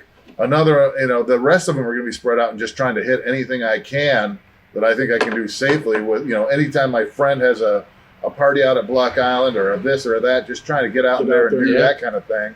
See, I started the But I run. would really like to take like some solid, either a solo or a group adventure, either out west or something like that. Do like a moto journey or something like an that. 89 Grand Caravan? An 89 grand caravan or something like that. I just don't have even that much. I could maybe technically do it, but I don't know about that. I don't. Yeah, it would it's have to be hard. low budget. It would have to be Right. because if I'm not taking my whole family, I'm not going long Well- and spending $5,000. I didn't go to Isle of Man when those guys went. Right. Even though my wife was like, "Hey, you know what? That could be your 50th birthday party 2 years early. If you want to do it, do it." But I just couldn't see spending Yeah, that's a lot of loot. that big chunk of loot just for myself. Yeah. I started to feel pretty bad because, I'm hearing about all these stories about people really getting depressed about COVID and they're missing all this stuff. I'm like, my life has changed almost zero, except for going to like Mid-Ohio and things like that. Like I ride on the weekends kind of, with you guys or by myself. I go to work and I work on the house. Like, that's it. Like, nothing's changed. Like, we have fires in the backyard, which we were doing beforehand. And like, Oh, I love staying at home. I really Me don't too. have a big problem with doing projects at home. We've got plenty of stuff we can do in our little world. Yeah. I have my mother-in-law living there, which is a super huge challenge and everything. So, I mean, you mean a super wonderful pleasure, right? Is that what you're well, Grandma, it's a mixed bag. yeah, But whatever. I'm sure. But my wife's locked down because we can't really do much as a family because we can't take her anywhere where we go. So Right, we're right. stuck at home no matter what we like. I've chalked this up to a black summer. This is black summer. Yeah. Just forget it. Don't even try. Just Right. write it off. Yeah. What about you, Dan? Kind of the same as Sleepy. I mean, I'm probably going out to breweries, maybe 50 to 60% less. Yeah. The biggest Which is impact amazing because you've been going to breweries. Right now, you're going to a brewery 3 times a week at least. You know, I mean, right now, maybe twice a week, but it had only been about once a week through most of the summer. Okay. And I was probably 3 times a week. Hold on. Wait. 3-4 times a week before. Oh boy. You know, you guys think I post every time I go to a brewery on Facebook? I mean, people would fucking know I'm an alcoholic. Come on. No, the biggest impact on me, though, has been travel, obviously. We had a trip to Portugal and Italy for a couple weeks planned for this year. Portugal, the man. No, I'm kidding. Yeah. That's a bad. That was a bad. I'm sorry. Bad joke. Moving right along. Yeah, I have no desire to fly on a plane anytime soon. And I know you have to sometimes. For work, Well, so far once. I've kind of turned down. Like they were like, "Would you mind?" I'm like, "I really don't want to." But when we went to Philadelphia, honestly, and this was kind of like in the heat of it, there was like 7 people on the airplane. Like me and my boss sat in our own row with a seat between us. There was like hand sanitizer everywhere. They were spraying everything. Unfortunately, nobody told us that there's no food anywhere because everything's closed down. So if you didn't bring food with you to the airport, you're not eating all day long. Maybe like a pack of peanuts from like a thing or something. Oh, interesting. But honestly, I felt really safe. Maybe that was a few months ago. I don't know if people are getting lax now and it's more crowded, but it was the most safe I've ever felt on an airplane. Like I really felt like I wasn't going to get sick. You know, Obviously we didn't, so it was cool. And then the hotels, I think they are packing the I think they're starting to pile them in.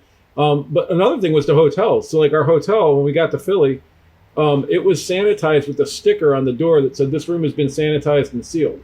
And so when you are in it, obviously you broke the seal. Right. But then after you leave, they can't rent the room for 48 hours. They have to disinfect the whole thing, spray it down, and then that room has to stay vacant for 48 hours to let all the things. So, I mean, if you have to travel, I'd rather drive personally right now because I think air travel has picked up quite a bit. Right. It's not nearly as cheap as it was. And I think if you look at what airlines were doing before all this, they were packing in like cattle and trying to maximize every dollar and everything. Now, well, they were overbooking everything. They're overbooking everything. Now that they're hurting, they're going to try to find out anyway. They really have to pinch the penny now. There's going to be seating on the wings. There's going to be seating under open air in the landing gear bays, and they could solve this just by dropping the oxygen masks, like for the whole flight. You pop it on and you just breathe the oxygen. Unpressurized cabin. Well, going into winter here, that's going to impact me going out because I've mostly been doing outdoor seating and very little indoor. So it's going to be a lot harder on me, I think. And I'm really wondering what's going to happen in the U.S. as we go into winter here. I feel like people are, where I would invest in? When you go, I don't know if you guys ski much, but at a ski lodge, they have heated benches and stuff like that. Yeah. So you can still be outside. And I feel like investing right now in those outdoor patio heaters and shit like that. Yeah, definitely. I know Fatheads North Olmsted already has the patio heaters set up. There was a restaurant that I went to once in Detroit that basically it was in the winter, but they had these igloos outside. But they weren't igloos. They were just like plastic domes. But they had heaters inside and stuff like that. And they had probably 10 of them. And it's like stuff like that, I think, is what a lot of people That's interesting. I can see that. Yeah. I would have a raging outdoor fire where people could, reasonably get warm but not be too close. I don't know what you do. But. One of the things I missed, like back when I was in shape and I used to race bicycles, I had a group called the Proper Gentleman Sunday Cycling Club. And we rode no matter what every Sunday at 6 a.m., no matter what, all year long. And so occasionally in the winter, it would be like, 4 degrees outside with 8 inches of fresh snow. And we'd meet at like one of the metro parks and just go on the towpath or something like that. On a road bike? I don't know, cyclocross bike or a mountain bike or something like that. Yeah. Chris Smith has graciously bought some pizzas. Thank you, sir. But that being outside at that time of day and that cold was kind of really beautiful, man. It was really awesome. So I imagine I'm gonna try to. Now's a really good time to invest in a good snowsuit. You still get a headlamp, get a snowsuit, and just like. Well, Chris just grabs the mic and moves it like it's like no big deal for some pizza. I remember a couple years ago when I would more shovel important, snow. The pizza or the mic? I would be shoveling snow like to the listeners late at night, like 11 o'clock or midnight. That goes on the. And just be in like all the proper clothing and just be warm and just be content with where I'm at, and it's totally silent. Yeah. And it's really peaceful. It is. Get It's really this. nice. You're in Are you charge. covering up the? Oh, it's right there. No, he moved it. He just grabbed it and moved the mic. He's like, fuck the mic. I don't care. You guys can all suck a dick. Is that the one where you're gonna put all that stuff on there? Yeah. What are you putting on there? Lettuce. What? Let me get a piece before you ruin it with all that rabbit food. Taco pizza. Oh, okay. Everybody eat until your shit comes out. Okay. Gee, look at the time. I gotta go. Yeah, that's Some interesting. would argue that my shit has already come out. Yeah. Yeah, Well, yeah, it has. John's new sponsor, Charmin, is really excited about. So we're gonna give a shout out to Dewey's Pizza here in Lakewood. Hand tossed, really delicious pizza. We're having a taco pizza and looks like a pepperoni and sausage maybe there. All right. We're open. But yeah, So as everybody's just mowing down, should we just, is this like an intermission? Like should we just hit pause on a that'll be one of the first times. But we So where's the can't. napkins? I'll go have some. All right. What about you guys? I asked in next year or the year after, whenever we get back to quote normal. What are you? What are you? Fuck yeah. What are you most looking forward Take the whole to? thing into it. Oh, no, it's And they're arguing about something. They're busy. They're busy Yeah. with pizza. I just hope Mid Ohio happens. That's all I care. Yeah, me too.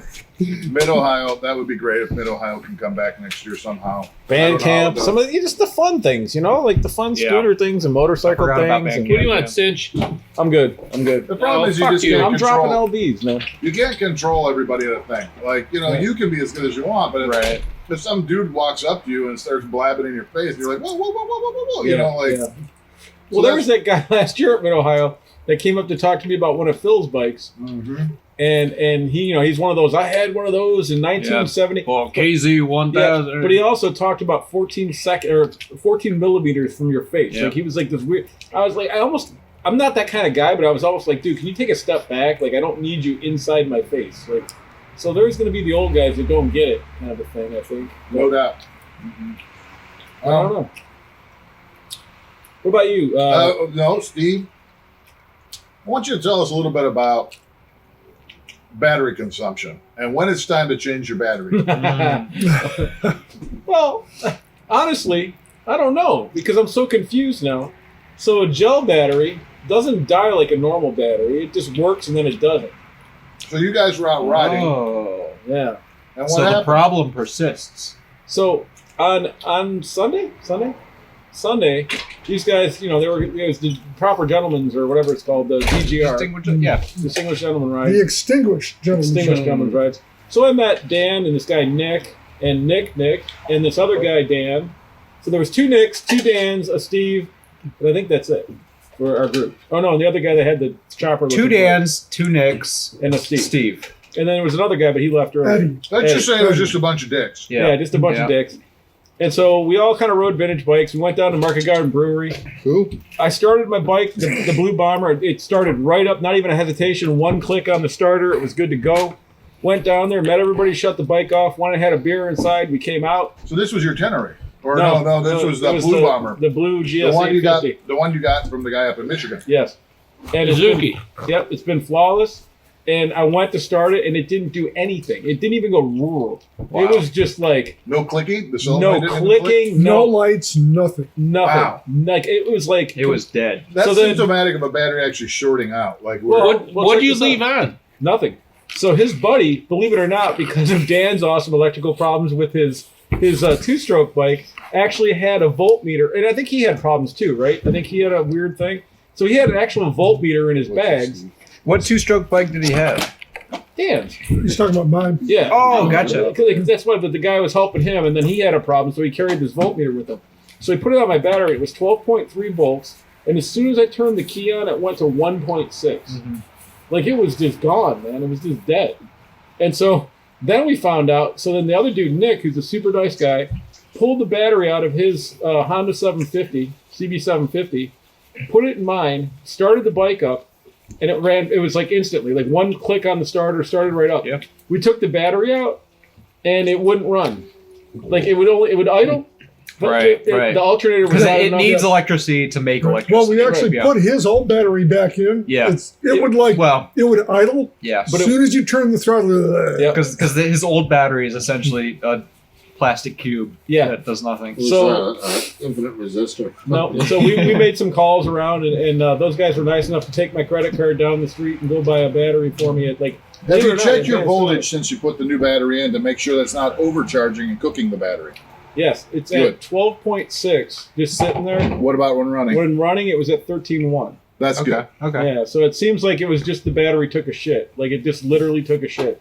And the thing that sucks is I have it on a battery. I mean, all my batteries are on battery tenders and everything else like that. So it must have just been his time. But you don't really know what happened to that battery too before you received the No, bike. I mean, did. It might have sat for 50 years and who knows. I mean, but it looked fairly new. It wasn't like an old beat up battery. or Oh, so anything. now it's working all right? Perfect. Yeah, we Oh, got a new battery. awesome. We shoved it Awesome. in there, and I rode. We went to like what 2 or 3 different places after that. Right. Yeah. Right. I was Yeah, scared. I was scared it was just like a stator problem or something. But- And then with Chris more, Smith's eating like a man that hasn't eaten for like a month. I know. I'm saying this.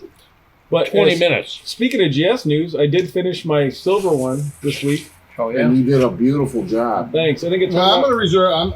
It looks like a beautiful job, but I want to look at it up Yeah, close well, with a I microscope. was trying to bring it tonight, but unfortunately it rained. But yeah, no, it looks great. Well, that doesn't count. Yeah, no, I should have. Yeah. But I'm pretty happy with it turned out, and I hate to say it, the silver one's smoother than the blue one. I mean, it's like riding wise, it's butter. Is that the older one of yeah? the two? The 80 actually rides better than the 82. But it only has 9,000 miles on it too, so it's not too beat up. That's a beautiful color scheme. I Thanks. like the silver with the two-tone blue stripes. I stole it from some guy that's around here that's sitting here. I saw Right, his yeah. bike. It But looks those- just like Chris's bike. But those tank, those decals, you ordered those, right? I mean, Yes, yeah, there was that was actually a factory setup, right? yes, Okay. Mhm. yeah. But I have to be honest, it's actually for the 1,000. Oh, They didn't make it for the 850, but I liked the 1,000 better. So you built a Fuller. Yeah. So I should have put the 1,000, the GS 1000G side plates. Well, on then it. you would have been a liar. I know. Then I'd be the guy with the Huffy bike with like the Skyway sticker on it or something like that, like trying to pull a fast one. So back in the day, my dad was so cheap, and I used to race BMX when I was like 8 or 9 or something like that, and I wanted a Skyway really bad. It was like this really light racing bike, and I had a shitty Huffy. Mm-hmm. My dad was a guy, he spent $100 on paint and other things and made my Huffy look like a Skyway. But it still weighed 47 pounds. Did it make you faster? No, it did not. It was bad. And everybody's like, wait a minute, your frame bracing looks like a Huffy. I'm like, oh, I added that. It's because you knew it was a Huffy. If you didn't know it was a Huffy, Oh, you it'd would have been faster. Yeah, of course. absolutely. Yeah. Good. Holy shit. Nick, how's the CT90 project? Oh, it's fantastic. I wrote it today, and I downloaded a GPS app or a speedometer app on my phone. Okay. That's like GPS speed, so it's supposedly accurate. And I got up to 47 miles an hour. Okay. I think that's with a 17 tooth front sprocket and a 40 tooth rear sprocket, which I actually. So Well, there you you were- go. That's the same app that I have. Yep. Cool, Yep. cool Nicks. Did you make this app? No, I did not make that app. No, but I downloaded it. Oh, nice.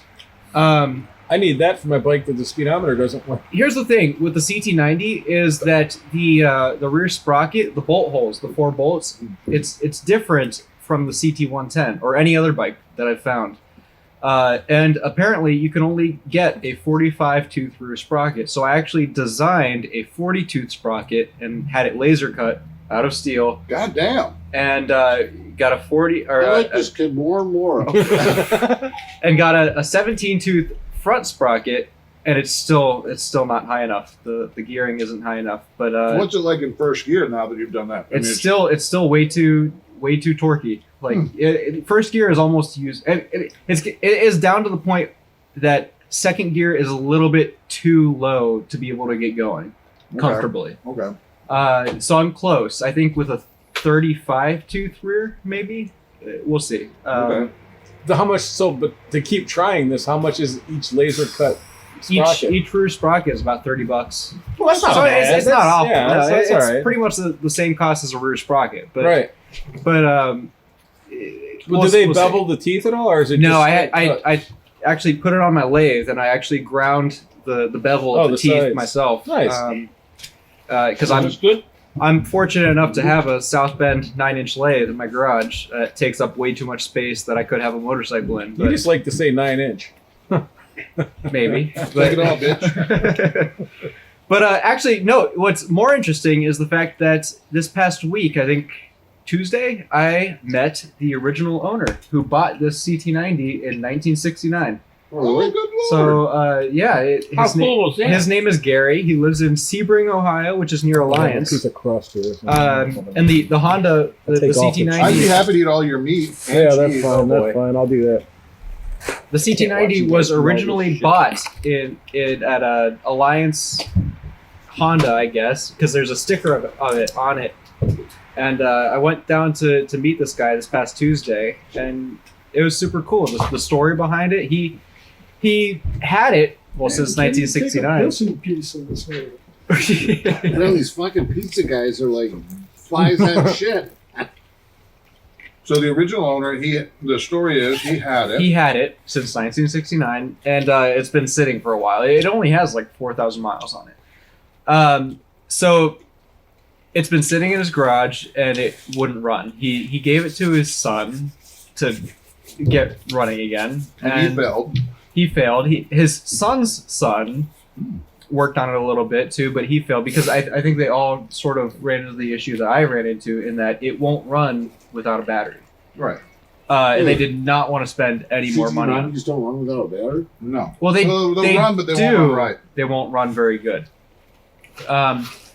So they did not want to spend any more money on this. So one day the son goes to the original owner and says, "Look, I don't want to spend any more money on this, and you just take it to the scrapyard." So they took it to the scrapyard, and someone at the scrapyard grabbed it, and just somehow it made its way to Pete Hempling with the title in the original guy's name. How did the title get there? Like they dropped the title off I guess with the so. scrap? It was under the seat or something No, like you that. can't, Yeah, you something can't like scrap a bike without a title. Well, that could right. be the Could be case, stolen. Yeah, that's a good point. But anyways, I ended up with the title, the bike, and this guy's address, which luckily was the address that he was still living at. And he's So still alive. And I wrote him a letter. I sent him a picture of the bike in its current condition, and he called me a few days later. That's awesome. So I So met my this- worthless kids.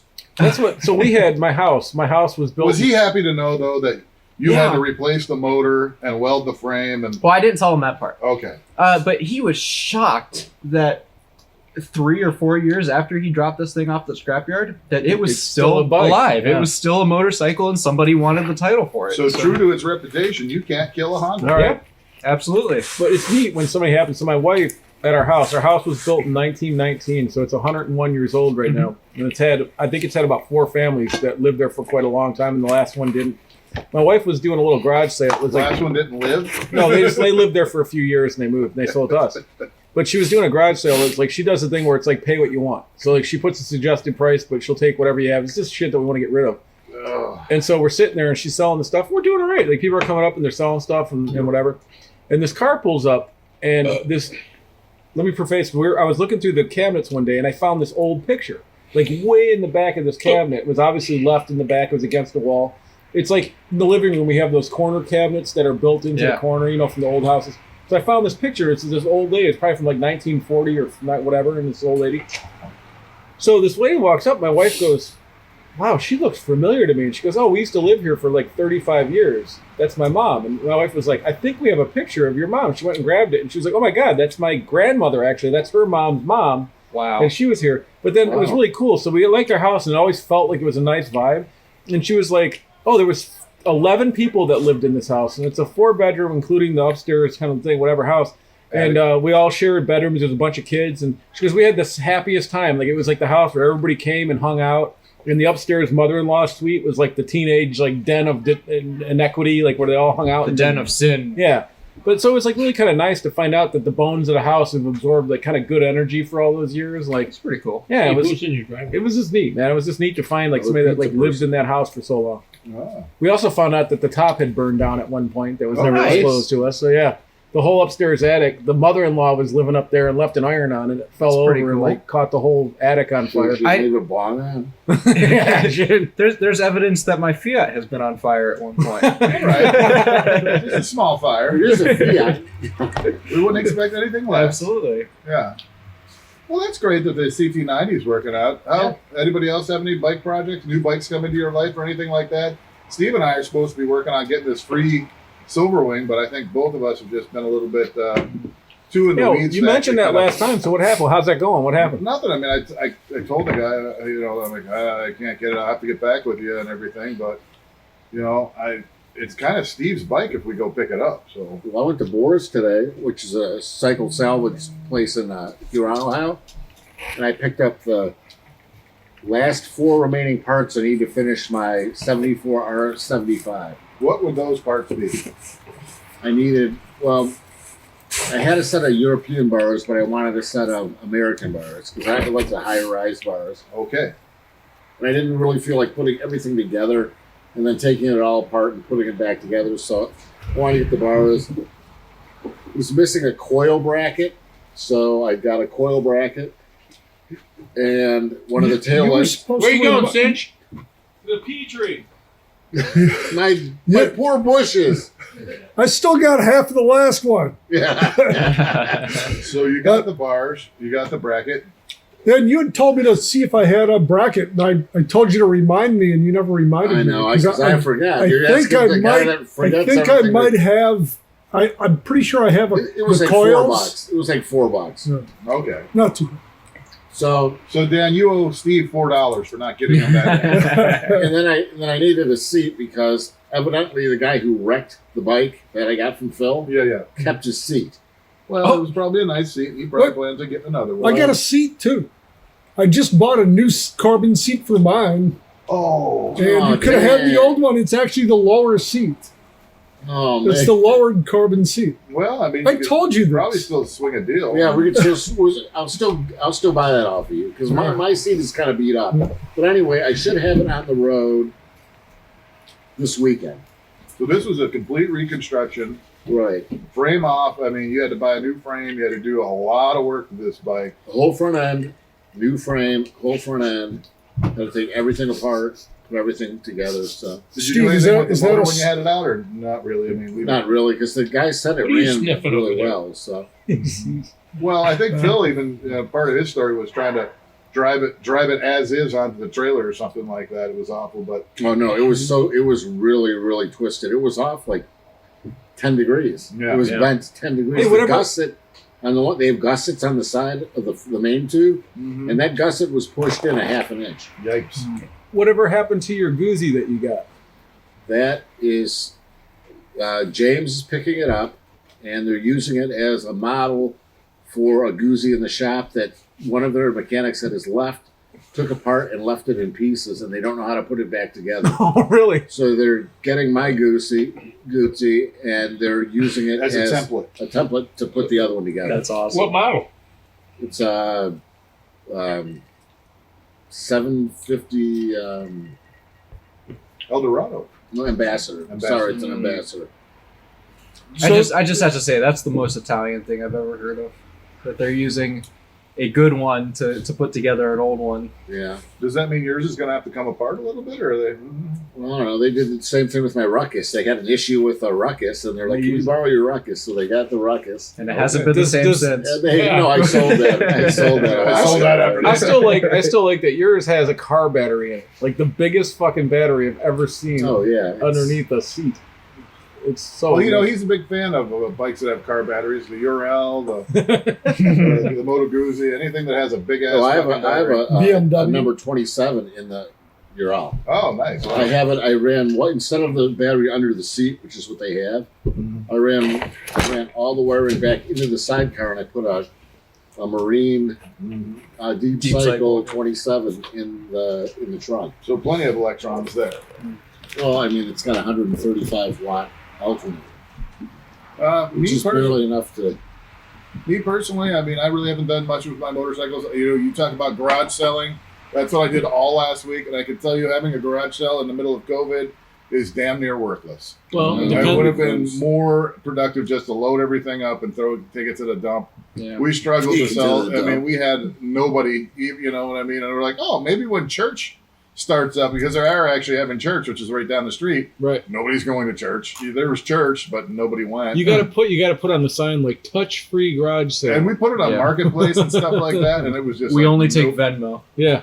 I even had to call my millennial friend and ask him about offer up and stuff, but he was fucking no help. I've never used OfferUp. I've never bought anything or sold anything on OfferUp. So We I did just that get because hookers. a neighbor said he was like Oh, he was selling stuff left and right with Mhm. using that. So Yeah. we gave it a shot. It worked awfully. The woman bought the couch for $100, then said, "Well, can you bring it to my house?" And we're like, Oh yeah. I guess if you're giving us $100, we'll make that effort. Well, can you get it up 4 steps to my porch? I guess we're coming all the way over there to deliver it. Can you get it through my door? I'm not sure about, and then it ended up my wife had to then navigate giving the woman back her money. I'm like, fuck her. You're keeping the money. The Yeah. couch is here. right. Yeah. There you go. You caught it. Get It's it. your problem there, baby. So on the other end of the luck scale, so I was driving last week, and I was driving. So I live in Cleveland Heights, just in normal houses, whatever. But next to me is like University Heights and Shaker, where like it was Millionaires Row, part of it. Like so Euclid, and that What kind of famous comes person? The one woman from Saturday Night Live is from Shaker. up. The one that one used who to smell smells her her- armpits. yeah, smells her armpits. Shannon something. Yeah. Shannon whatever. But so, like some of these houses are like $6-10 million. It's ridiculous. Like they're It used to be part of Shaker was There's a Millionaires Row there, isn't there right. still? Yeah, and there's like I mean literally like some of these houses have 20 bedrooms. And it's ridiculous. So how much is your house worth? Not much. It's definitely not that. It's it's definitely a Cleveland Heights house. Very very minimal, payment house. But the best thing is that if you know trash days during the summer, you always go to that area early in the morning and you drive. And I've gotten like oak desks and chairs and like stuff that you're like I can't believe it. So I basically topped myself and I could not believe that this actually happened. I'm driving down. I took a scooter ride. I'm like driving around on my scooter, just hanging. I like to drive past those houses. It's nice scenery. And I see a Troy-built snowblower sitting on the end of this dude's driveway that looks like it's brand new. And I'm like, there's no way that this dude's... But it's like, why is it... It's not snowing and it's positioned out there. So I'm like, you know what? Fuck it. So I stop the bike and I go and I knock on the guy's door and I'm like, hey, I don't want to be rude, but is that... What are you doing with the snowblower? It's like, I'm moving in 3 days or 4 days. Selling it's a pain in the ass with COVID. I figured somebody would take it. So I'm like, can I be that somebody? He's like, yeah. I'm like, I'm on a scooter. Can I put it on the side of your house? And I'm going to get my trailer and I'll be back in 30 minutes. He was like, it's yours, man. So I rolled the thing over, got my trailer. So I go back and I'm already pretty pumped, right? And I'm like, so what's the deal? He's like, well, I bought it. I put gas in it, never ran it for 2 years, and now it won't start. No problem. Okay, cool. So I do all the research, everything. And anyway, so I go get the thing and I put it on the trailer and I take it home.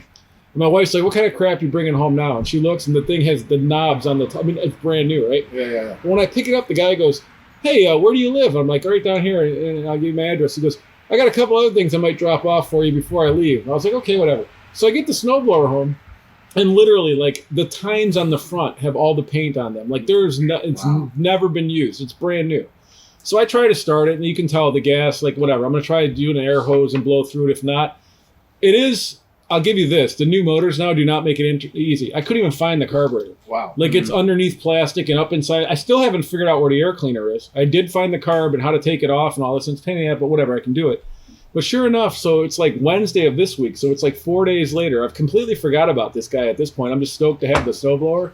I get a knock on the door and there's a U-Haul truck in front of my house and it's the dude and he's on his way. He's leaving to Atlanta and he dropped off a brand new Ryobi 2-stroke blower. And he God. left you a sewing machine. No, no. But he did. He gave me that. He He's gave like, me a handy. yeah. And I was like, I'd say it's the other way around. You should have been given him. I should have. I was like, hey, I got a He already pretty gave you a mouth. blowjob. He gave you a blowjob. But yeah, so I scored. I mean, like, I didn't even have to. I mean, the second score wasn't even like I had to do anything. It was dropped beer off to my tickets. house. But I'll tell you what, man. Looking at the I went on YouTube and like did all this research to figure out where the hell the carburetor was on this thing. They purposely put this giant plastic cover over it with like a primer bulb and this other stuff and all this. There's no filters on those things. None of them have filters. Yeah, it Not on a does. snowblower. Yeah, there's nothing on it. It just goes. What kind of somewhere. engine is it? A Briggs and Stratton or? I don't know. Okay. It's all covered in plastic. Yeah. The whole thing is covered in plastic. It's so man. stupid now. Like just like the cars. Why do they put a huge like they cover the whole thing in plastic. Why? It serves no purpose. But here's the best part. And I want to know what The best part. It has 2 reverse speeds and 5 forward speeds on Yeah. a fucking snowblower. Wow. What are you going to do with Who needs 2 Oh, I reverse had a- I mean, speeds? you need those. My I will driveway's tell you like as a this. professional I snowblower. mean, it's not like that, so but they it's, can retreat. it's a The Italians. Yeah. pull it backwards on Oh, okay, that so incline. They need 5 reverse My speeds. snowblower has the same thing. It's the same thing, but Stop. from MTD or Okay. from Husqvarna. Oh, they are the same I thing. mean, there's Yeah, definitely it's the times when same- you're going to use first and second gear. Whoa. That was the microphone. Complete disregard. What's it doing up there? Because you put a pizza box in the Check, test, check, check. Oh, thanks, Chris. Testing 1, 2, 3. Chris Smith, everybody. Shit. Yeah. What were you saying? Wait, how come you're not at so you- Cam's your Cam's open mic night with all your comedy? I just did it right there. Your definition is brought to you by Chris Smith. Yeah. I mean, there's definitely times when you're running a snowblower. Snowball blower. Snowball blower. That's easy for you to say. No, that's what I call it. Right. And, you'll use 1 and 2 when you're like near the house and when you're doing some of the stuff there and you're just going back and forth. And Or the heavy snow. The But real when- heavy snow, you got to put it But in. now that you have Yeah. a proper You snowblower, got to put in low. you're going to end up Yeah. doing Super half the low. block. So when you Super go out and do the Yeah. sidewalk all the way from here down to the next intersection, Yeah. you'll throw it in 5 and just be like, Still wow, going, look yeah. at the fucking You'll plume I'm understand sending after the out. first heavy snowfall exactly Well, what I'm and talking I about. had an old Aaron snowblower from like the late '60s. The snowblower part was just an attachment. It was a tractor that had all sorts of other attachments. Attachments. Yeah, a that you rototiller. could- You right. put a Well, there's rototiller also on a or trailer that you lawnmower could sit on. Thrasher. Right? Yeah. Tree shredder. No, a stumper. No, but you know Yes. what? To make the universe right, because this happened, I did tell I have 2 old neighbors. One guy's like 87, and the other guy's like 78. And I told them if it snows, I'll make sure I do their yards too. Just because I feel like the universe, like they dropped off these 2 things. If I don't do something right, like I'll probably like end up in the tines of the snowblower, like with an arm stuck in it or something. Maybe you should have made sure it ran first before you. Pro Get it tip, running. pro tip, Yes. pick up the newspaper that's buried in the snow snow. before you do the driveway. And your neighbors. And your hoses. That fucking And coil Sunday, your that hoses. Sunday post, it is amazing how quickly it will fucking go good. And then that's not even the worst The part. shear pins will break. You just getting that newspaper out is impossible. Oh, right. It It sucks. You Frozen. can't you can't reverse road. It's just like digging it out. I had You gotta one. I cut just it had out. to. You I had gotta to cut set it off into to the chunks. side and use a different snowblower until Set it like on good fire weather. Where I until can, it burns away. It does. This thing came with a little like a ice pick that clips Yeah. on. you want to use that. You don't stick your arm down the chute. Okay, pro tip number 2. My dad lost a finger trying to clear the chute of the snowblower with his really? hand. Yeah. Oh wow! Of course, he's one of these guys. He stuffed his hand back in his glove and finished the sidewalk before Oh, he my told God. anybody that he had cut his finger off. Oh wow! No, he stuck it in the muffler just to cauterize it. Stuck his glove in. Well, it was still it was like, it was goodness still me, goodness attached by me. the skin. They reattached it Oh, really? because it was nice and cold out. It preserved it. Well, I'm gonna be laid up for a while. I better get this walk done before I get my finger sewed back on. Yeah, don't go through slush. I'm telling you, and do not stop. If you're going into slush with a snowblower, keep going. As soon as you stop, you're digging it out. I mean, you're digging out Just the lift shit. the- just These lift the front end snowblowers up. sound like a pain in the ass. No, they're great. I mean, they No, are. Just, They are just better wait than- for spring. There is nothing rewarding than a nice big snow, and you go out there and fire up your blower, Oh, it is so much fun. and you're just throwing the 30-foot plume of snow. It's Yeah. like, I am crossing the Arctic tundra. I'm saving all of humanity with my Yeah. snowmobile. See, my snowmobile. Look, the poor little children snowmobile. walking to and fro. He said snowmobile. Snowblower. My snowblower was never right. It had an old Tecumseh, like 5 horsepower engine on it that always seemed to rev to like 30,000 RPM constantly. You got to do that. And it's like, He had a oh, 100-foot plume. The more you right.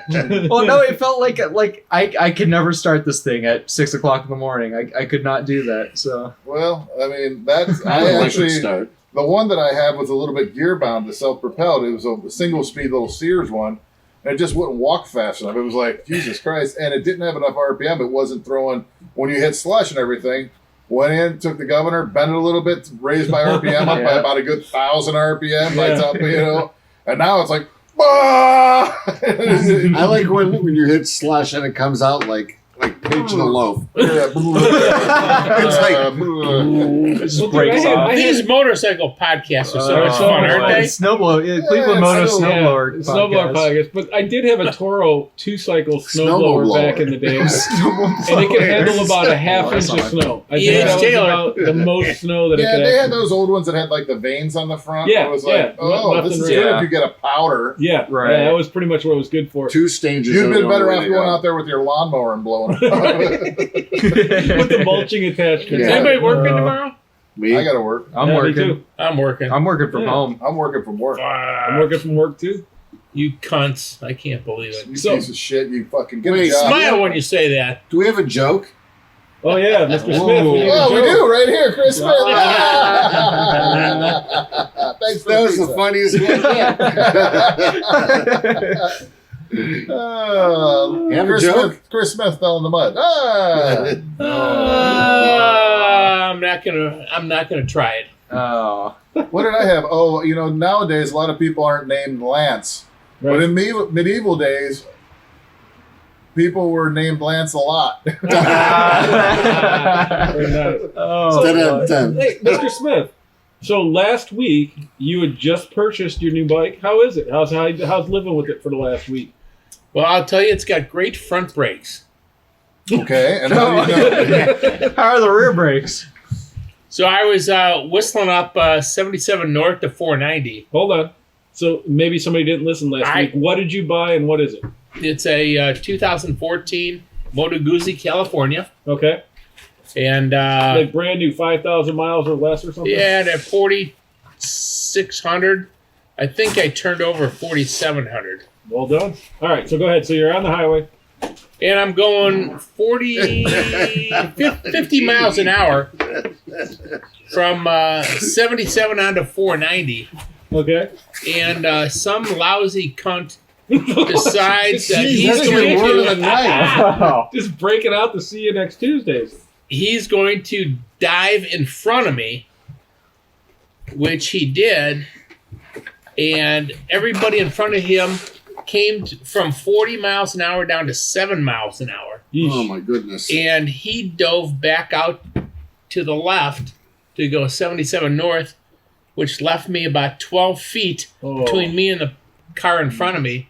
And I grabbed all sorts of front brake, and I'll tell you what, the fucker stopped. ABS and stuff on it? Yeah. Oh, yeah. It's got all the BS's. Yeah, it's that's pretty good for a 2,000-pound motorcycle. But you know what? I was looking at this rear bumper, thinking, boy, does it need some pepper or hot sauce? Because I'm eating this motherfucker. And That had to suck. Like, I just got this bike. I'm just getting used to it. Now this I'm about to eat this car. motherfucker just jumped in and then jumped back out and went north on 77, and I hit the brake. And I thought, fuck. And I'm going to the right to clear, but the fucker stopped. I couldn't fucking believe I it. don't know what it is with these people. You know what? Solid white lines mean you're not supposed to merge until you hit a slotted line. So today I'm getting on the freeway, and there's a semi hauling stone in front of me. Yeah. And he's doing like 40. So I'm Yeah. staying like 20 feet back so I don't get a stone kick in my windshield. Right. And as soon as he clears, he starts going in the lane. I decide I'm going to go like around him because he's doing 40. Some Right. guy behind me comes whipping down the thing over the solid white line and jams me right into the truck. The truck slams on his brakes. I slam on my brakes. This whatever asshole Cunt. just keeps going. And the guy in the truck stopped. He pulled off to the side of the road, and I bet he shit his pants because he thought he was going to kill somebody. He thought he was going to kill me. Oh, yeah.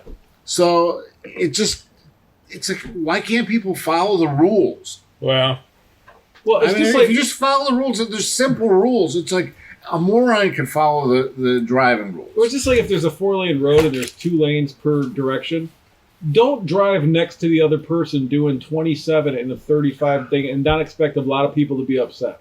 Like, that's another thing. These people just sit next to each other all the time. It's the thing that the people who weave through traffic or do shit like that, they think that they're making up a ton of time by doing shit like that. They're not. Have you ever But done? the point is, as a motorcyclist, that there's almost no room for error with a lot of these shitballs that get involved Right. with weaving in and out of traffic and not respecting the fact that you're on a motorcycle. And as motorcyclists, you have to be extremely careful or cognizant of people around you that are going to make very bad decisions. Well, and that's the thing. So, like, when you're on a bike, you tend to really be looking, especially like when I was commuting to work a lot. You know, like my eyeballs are open, and you realize how many people have no fucking clue. Like they're looking. I've seen people read newspapers draped over their steering wheel. Right. Ladies putting on makeup. Everybody's texting or looking at something in the morning. Even when I'm in a car, I'll in Amber's in the passenger seat, I'll be like, that guy's about to merge into our lane right in front of us, and sure enough, they always do. Yeah. It's like shit like that. So you have to be You're not driving for yourself. You're driving for everybody else around you. I think I'm not a. They call that defensive driving, Right. by the way. And I am definitely more defensive on a bike, but like I'm not a big fan of more laws in any way or anything. I honestly think that like there should be, if you get caught like, you know, texting and driving, it should be like a $2,500 or something. No, I think it should be like a DUI. Yeah. Or You should lose your license. Well, for it's 6 just as months, and dangerous you as a should- DUI. It is. Let's It's face it. more dangerous Yeah. because usually when you're slightly buzzed, you're like paying attention to not killing it. You're like, ah. You were hyper focused. Yeah. We had a friend who had 6 different accidents, and they all in some way involved her texting and driving and stuff like that. I'm sure. Cut You see off- it every day. cut man. off all her fingers. Oh. Well, So you know, she there- can't grip a No, she Or used how her about- nose then. Or she'd use her nose and her hook. How about you give me your phone? Oh, Verizon, turn off her phone for a month or a year. No cell phone. Well, you know, what would you guys think You're about blacklisted. this? Somebody brought this up. So, like, to keep safety, if the phone can detect that I mean, obviously it would suck on buses and things like that. Maybe they could have a code or whatever. But, like, if you were going over 15 miles an hour, your phone disables itself. Well, we already know we have an app that can tell you your speed. Right. So if your phone detects that it's moving Yeah. more than 5 We miles an know hour, that Jeff Bezos knows exactly where you are all the time All the time. Right. and how fast you're going. No, So- and if you say sugar God cinnamon bless donuts, Jeff then the ad comes up Bezos. in 3 seconds. So, I mean, they hear what you're saying. They know everything. They know where you are. So why can't it just shut off in the car? They Like, know why where can't They you are. can do that, but they There don't. are and apps they know that what you can you're use thinking. to do that, They but, know but what that's up to the user to decide that they want This is what I'm that saying. put on themselves. Right. Yeah. So this is what I'm saying. Car manufacturers could easily put something you guys in the all car. want a nanny state, don't you? No, I don't usually. But in this case, driving For every you, morning, John, I do. this texting thing is getting so bad that it's becoming. I mean, it's dangerous. It's really Yeah, it really dangerous. is. Okay, so I have a bigger pet peeve than that. Okay. Okay, so last winter, John Legend decided that he was going to rewrite "Baby It's Cold Outside" because it was so offensive. Right. Okay. I remember that. So yesterday, these guys at work, which are all I'm the oldest, Who, but not I mean, which. yeah, who Guys are who, Whom? things, whatever. which. Fucking guys at work, okay? Whatever. They played this song that I never heard by some Cardi B or Cardi B. Cardi B. Yeah. Also, I don't normally say And this which thing is next to supposedly each the number one song Wet in ass pussy. Okay, that's the name of the song. And I'm thinking, John Legend, you fucking bitch. Yeah. You know, you banned Baby It's Cold Outside, That's a fair and point. Cardi B singing some song about wet ass pussy. I mean, seriously? That's a fair Yeah. point. I mean, how can... So where are you now? Were you going to write, baby, you're slightly damp and the humidity is Jesus high? You know, Christ. like, I mean, what's he going to... Is he going to rewrite that song? So who here has actually You seen have somebody excess mucus riding a in your motorcycle vaginal and canal? texting? I have never seen somebody No, riding I've a seen motorcycle. I Really? have too. My friend Mike. 480 rush hour traffic, Wow. 75 miles an hour. Holy shit. The guy's on a sport bike. He was able to go 75 miles an hour in rush hour traffic? Oh, early rush hour on Phil 480 Waters. goes faster than Yeah. that. Yeah. Bumper to bumper, 80 miles an Well, you hour. know, Phil Squid's always have- has those selfie pictures at like Yeah. 105 with him taking a picture. But squids have more than 2 arms. Yes. Let me tell you, when I did my 47 mile an hour run on the CT90, I could not have pulled my phone out. That would have been impossible. No. That would have been absolutely I terrifying. wouldn't do it just because I might drop the fucking phone, you know. I could easily text if there was a bike that I could text on, it would be Chris's California. That thing I could ride without any hands all the way out. No, it's so rock steady. I mean, Dick holding the fucking steering wheel straight. Which he did do. which I did do because I wanted to see if No it had hands. Did you get the Smith lean on? Smith, does your bring out the GIMP license plate holders? Hey, you know, Mike? You have to wear a gag ball when you're riding that bike. You know, I just wear it around my thigh. I've got a buddy who rides a dressed out Road King, and I've seen him with a ball cap on, with his legs crossed on the tank, smoking a cigarette with no hands on the, Oh my god. just going down the freeway. I've seen it too. When I was going to New York, some guy on a Goldwing was sitting in the passenger seat with his feet up, crossed on the tank, like leaning back, like with his hands behind his head, with his feet on the tank, just going down the road on this Goldwing. No, Bullshit. I'm calling bullshit on that. You could ask my wife. Steve, I'm calling bullshit on that. No. I totally believe it. I don't believe it. I've seen varied things but he probably did it because he saw You're you just guys. trying to one up the last No, story. I'm not trying to one up anybody. I saw the guy twice going to New York when I was going to Speculator, and I'm like, holy shit, how is this guy doing this? I saw a guy who was on the highway who was riding a Hayabusa, and he had a hammock strung up from the top of the windscreen to that weird little hump on the back. Yeah. I believe that. No, but you know what? Back in the Squid Oh, days, you had it gets hammocks. better. We used to have to levitate up there. but back in the Squid days, when we used to ride in groups and everybody be doing wheelies and dumb shit, I'd always love to see whoever was in the front that did the Jesus and stood on their tank like this. Sometimes it was successful and they'd pop down. Other times the bike would be like, and the dude would be like, blah, blah, blah, and you just see him tumble. And I'm not gonna lie, I'd be like, just laugh. What is this? I'll take one. What is it? Yeah, okay. What is this thing? What's up, Market Garden? Dude. Nano Lager. OG lager. It's mostly not alcohol. It's 4.3%. No, that's perfect. Yeah, I gotta get to work at 6. It's mostly not alcohol.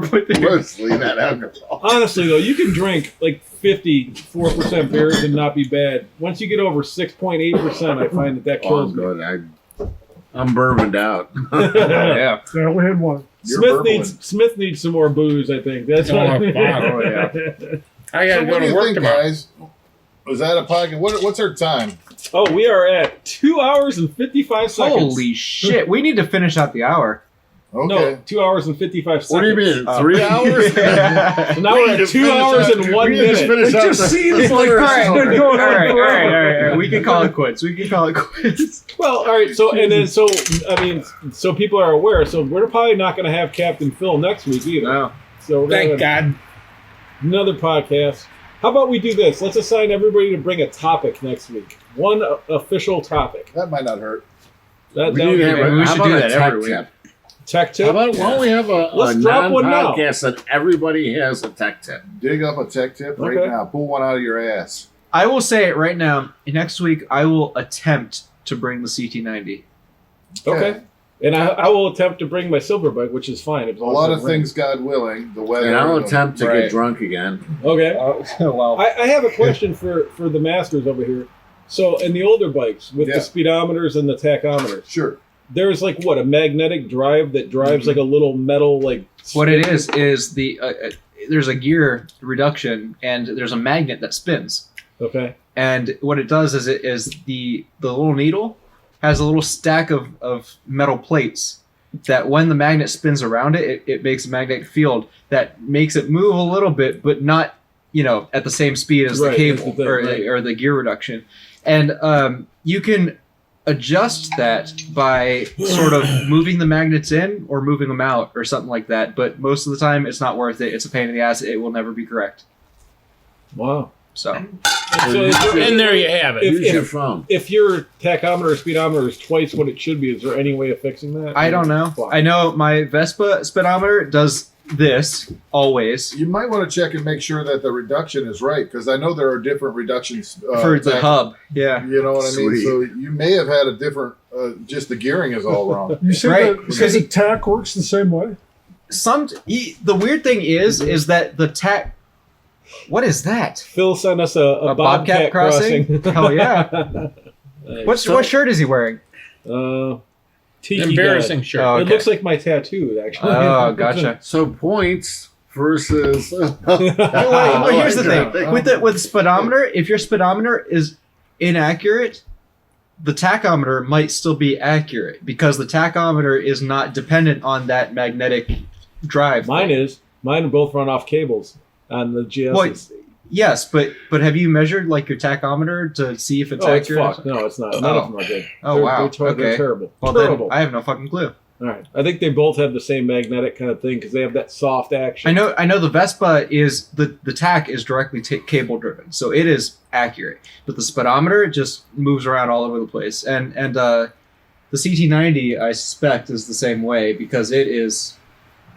Who knows? But I mean, the two, there are people who can crack them open and stuff. But what you're going to find is like that's usually like the ring or the chrome ring. There's various strategies for that, like prying it off with a I've screwdriver, already done that. or just slightly or cutting it and releasing it, and then it's just like It'll never be the same. Yeah. There are people who are very skilled in it. Off. And you can send your Drink the rest of your tack drink. off and have it rebuilt, and they'll put a new Don't be face a on piece it. of dog shit. Somehow, maybe they have a tool that recrimps that ring on it, and they, I don't know. Well, I've gotten I bought a second set off eBay for like $30, and the cool part is the speedometer is 140 mile an hour speedometer instead of 85, Right. and then the tack's normal, and the tack had some kind of dust inside of it, so I made a mistake. I did that whole thing and carefully uncrimped the top and pulled it off and cleaned it and then put it all back. No, I was incorrect. I didn't mean to say tachometer. I meant to say odometer. Odometer. Oh, The- yeah. The No, that's the mileage thing. On my bike, is typically dead on. dead on. Right. The odometer Right. is fine. The speedometer is on the one bike, it's about 15 miles an hour off usually, Right. and kind of whatever. The other one seems to be kind of right occasionally. The tack on the now silver bike is about, I want to say, 1,000 RPMs off. Then the other tack was just everywhere and just stopped fucking And working. the odometer is correct because that's direct gear drive. Direct gear Right. drive. There's no magic As long as the word shit. gearing is correct, which it probably is. Yeah, it is. It's fine. Yeah. Right. So how do you determine that the speed is 1,000 RPM off? I'm just wondering. I'm guessing, but it's just the way it sounds. Like you're at the middle. Like if you hammer it and you hit the rev limiter and you go about halfway, you're about half. If it red lines at 9, you're at about 4,500. But that's what I feel like on Nick's Bandit. I was riding Nick's Bandit a couple weeks ago, Yeah. and I felt like, the RPMs were half of what I thought the engine speed was, but Nick, it says that he believes that the I don't have any reason to believe that it's inaccurate. So it could be your perception. I think it was my perception because if I'm used to riding an old man's bike like I have with no noise. You could calculate it by at 50. There's gear ratios, and at fifth gear you're at a certain ratio, and at 55 mile an hour your tack should be reading X. Right. So that's how you can check it. Right.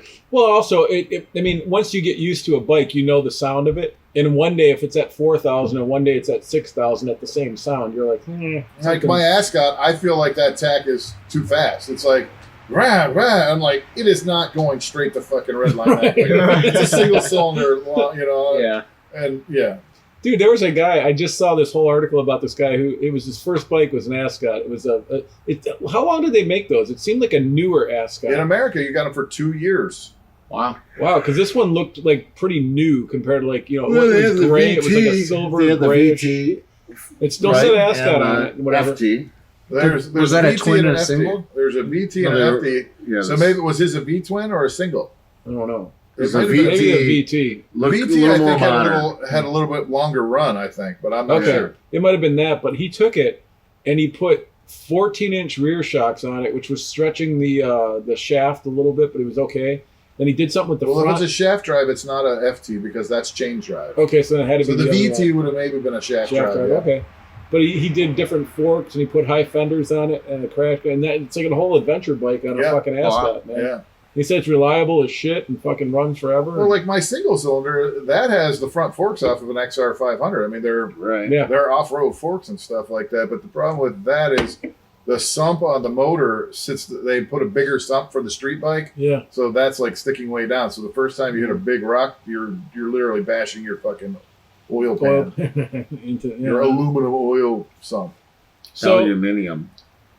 so I made a Two parts of the world. decision this week, and I don't know if I'm going to stick with it or not. But when I was riding the off-road stuff and everything, my hips really hurt, my knees hurt. Mm-hmm. So I was looking at the Super 10 right, and I love the bike.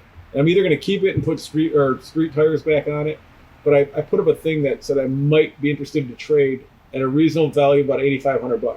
And I said, "What do you got? I don't want any sport bikes. My knees can't do it." And so far, nothing really interesting. No. Yeah. Like all the bikes that Phil got that I was kind of into before, but then we rode them and they suck. That's what Would you everybody's trade offering. for a Versus?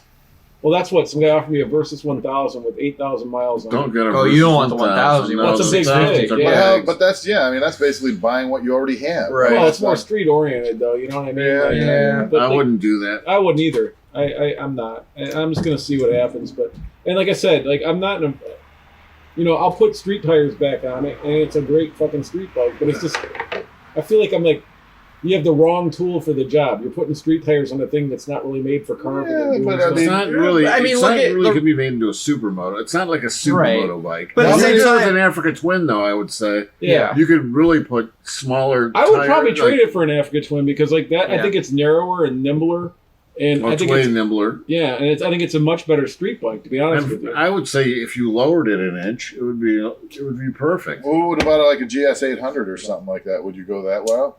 I mean, it's kind of the same thing, isn't it? Though Go to a PC. I really would like. You know what I really like? I've been digging right now is the Kawasaki 900 Cafe, the Z900 Cafe, Oh, yeah, that yeah. retro thing. Oh yeah.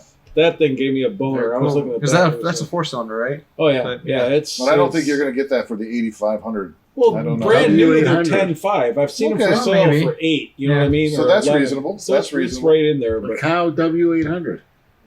Okay. have you seen the review? I looked at that bike and I thought it was great. But have you seen the reviews of it? They're like, it's so cheap. Like it feels. Oh, cheap. you mean compared to the W650? It's like they Yeah. cheapened it up. It just they said like the forks are really thin, the power is lackluster. You got to get to like 6,000 Yeah, it's RPM. Well, it's based not a on a powerful Triumph. bike. So what do you Yeah. expect? No, but I mean, if you want a street carving like fun retro machine, like I'm better off with my 850 than Yeah. that bike. No, you know? you're right. Yeah. You know. I know, but it's like an older school. Oh, it's Monaco, a beautiful, it's right? a beautiful bike, So- and they It's have a modern bike with all of the downfalls of a vintage bike. Right. Yeah. I did see where in India, I guess, they're re-releasing the CB350. A Really? friend of mine on Facebook posted something Yeah. about that. We But should be- unfortunately, it's going to be a single-cylinder 350, so Oh. it's not true to its roots, and it's being sold in the Indian market to try to compete with the Royal Enfield of everything. Yeah. Well, that's going to be. Meanwhile, in difficult, too. India, a Royal Enfield costs $1,700 and some dollars Yeah. if you did the conversion, where the CB350 will be like $2,700. So I don't see how that makes any sense, but I think a CB350 here in the States, if it was a twin cylinder, Right. maybe fed through a single No, fuel four-cylinder. injector. No. We're going to go with the twin first. Well, Well, certainly a four. Well, I mean, the heyday of 4-cylinder bikes is long past. I right, mean, yes, it unless is, you're I buying a agree. CBR something, a super sport bike, you are not getting. Here's the 4 thing, though. cylinders. I think with all of the single-cylinder, small displacement bikes that we've gotten, people kind of want a twin-cylinder bike. So Yeah. that Well, I might mean, be, that if might be you in look at books. the Benelli 302, Yeah. that is a twin cylinder bike. So why would a re-release of the CB350 not be a twin cylinder bike? Yeah, Right. it's really weird. Right. That's But we should Honda's talk re- about this. We should talk about the Hunter Cub too, or the Yeah. CT 125, because that's what you said. One of the Patreon people wanted to hear, right? Well, no, it was our buddy from Cincinnati, Oh. Dan. He's at lunch with his family. He couldn't dinner with his family. He couldn't call us in, but yeah, he wanted an opinion. He was like Paul Rand. Call Rand. He he said like just like all of us, he likes the looks, he likes that, but like what's the livability of that bike? What do you think about See, it? I would say Is that his only bike? How many bikes does he have? No, he's got like 20,000 scooters and whatever Oh, else. all right. Yeah. Well, I mean, if it's just something you want to add to your stable for something cute and cuddly, then yeah. But you know what? I would say that you have to consider the monkey at the same time you consider the CT 125. Here's the thing, because though. I think the monkey on down the road is going to be a much more iconic. It was already Right. when it was, you know what I mean? the monkey bike is the one to have of the three between the Cub, the monkey, and the CT. But it seems like the CT can do more and go more places. Because I'm just saying, like, Not as far as necessarily, though. if you ever go to sell it, or if you want to have it sitting in your garage many years from now and be like, ooh, that's a monkey bike. They only came out with those for a few years. But if you wanted to, if you didn't care about resale value, if you just wanted to ride it, I think the larger wheels would help. Well, the CT is going to be the utilitarian of all of them and how many because that's people are what the traveling CT is. the world on CT? There's a few guys. Right, but what I'm saying is, okay, so I have a Super Cub, which is very, very similar to that CT 125. Yeah. Plus, I have a monkey, so and I ride both of them, and you know that I have 6 Super Cubs. I mean, I love Super Cubs. I love them. I collect them. I have every flavor of Super Cub, but I wanted to order. I actually had ordered Hunter Cub, whatever they were calling it, Hunter Cubs. Yeah. So when they came in, I have one reserved for me. But then I think, well, I ride my Super Cub and I ride my monkey, and the monkey is way more comfortable. It's way more fun Than the Super Cub? Than the Super Cub. Huh. The Super Cub might have like a mile or two like top end on it. Like it might go a mile or two faster. Slightly faster. What faster. Fuel tank? What's the fuel tank range? But the Super Cub is 1 gallon and the monkey is 1.5 gallons. Oh wow. So your range is 50% greater in the monkey because they get roughly the same fuel economy. That's why you were so confident on our fucking beer run. You had 1.5 gallons. He had 1 gallon and I had 1.3. So you had 0.2 gallons more gas. Well, no, I mean, I keep track of my mileage too. But what I'm saying is, if you're looking at the CT without the dual range, which it's not going to have a dual range, Right. and you're looking at the monkey, well, I can get anywhere you can go. If you put, it depends on the tires you put on it. I mean, so I can go anywhere you can go on that CT. I can do anything you can do better. Is what you're saying about the monkey.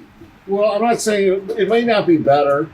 It may be, but it'll be more comfortable. It'll be more fun, and you have a bigger gas tank. Yep. And so you have the exact same powertrain. You have the same powertrain in the Super Cub, the monkey, and the CT. And it's adorable.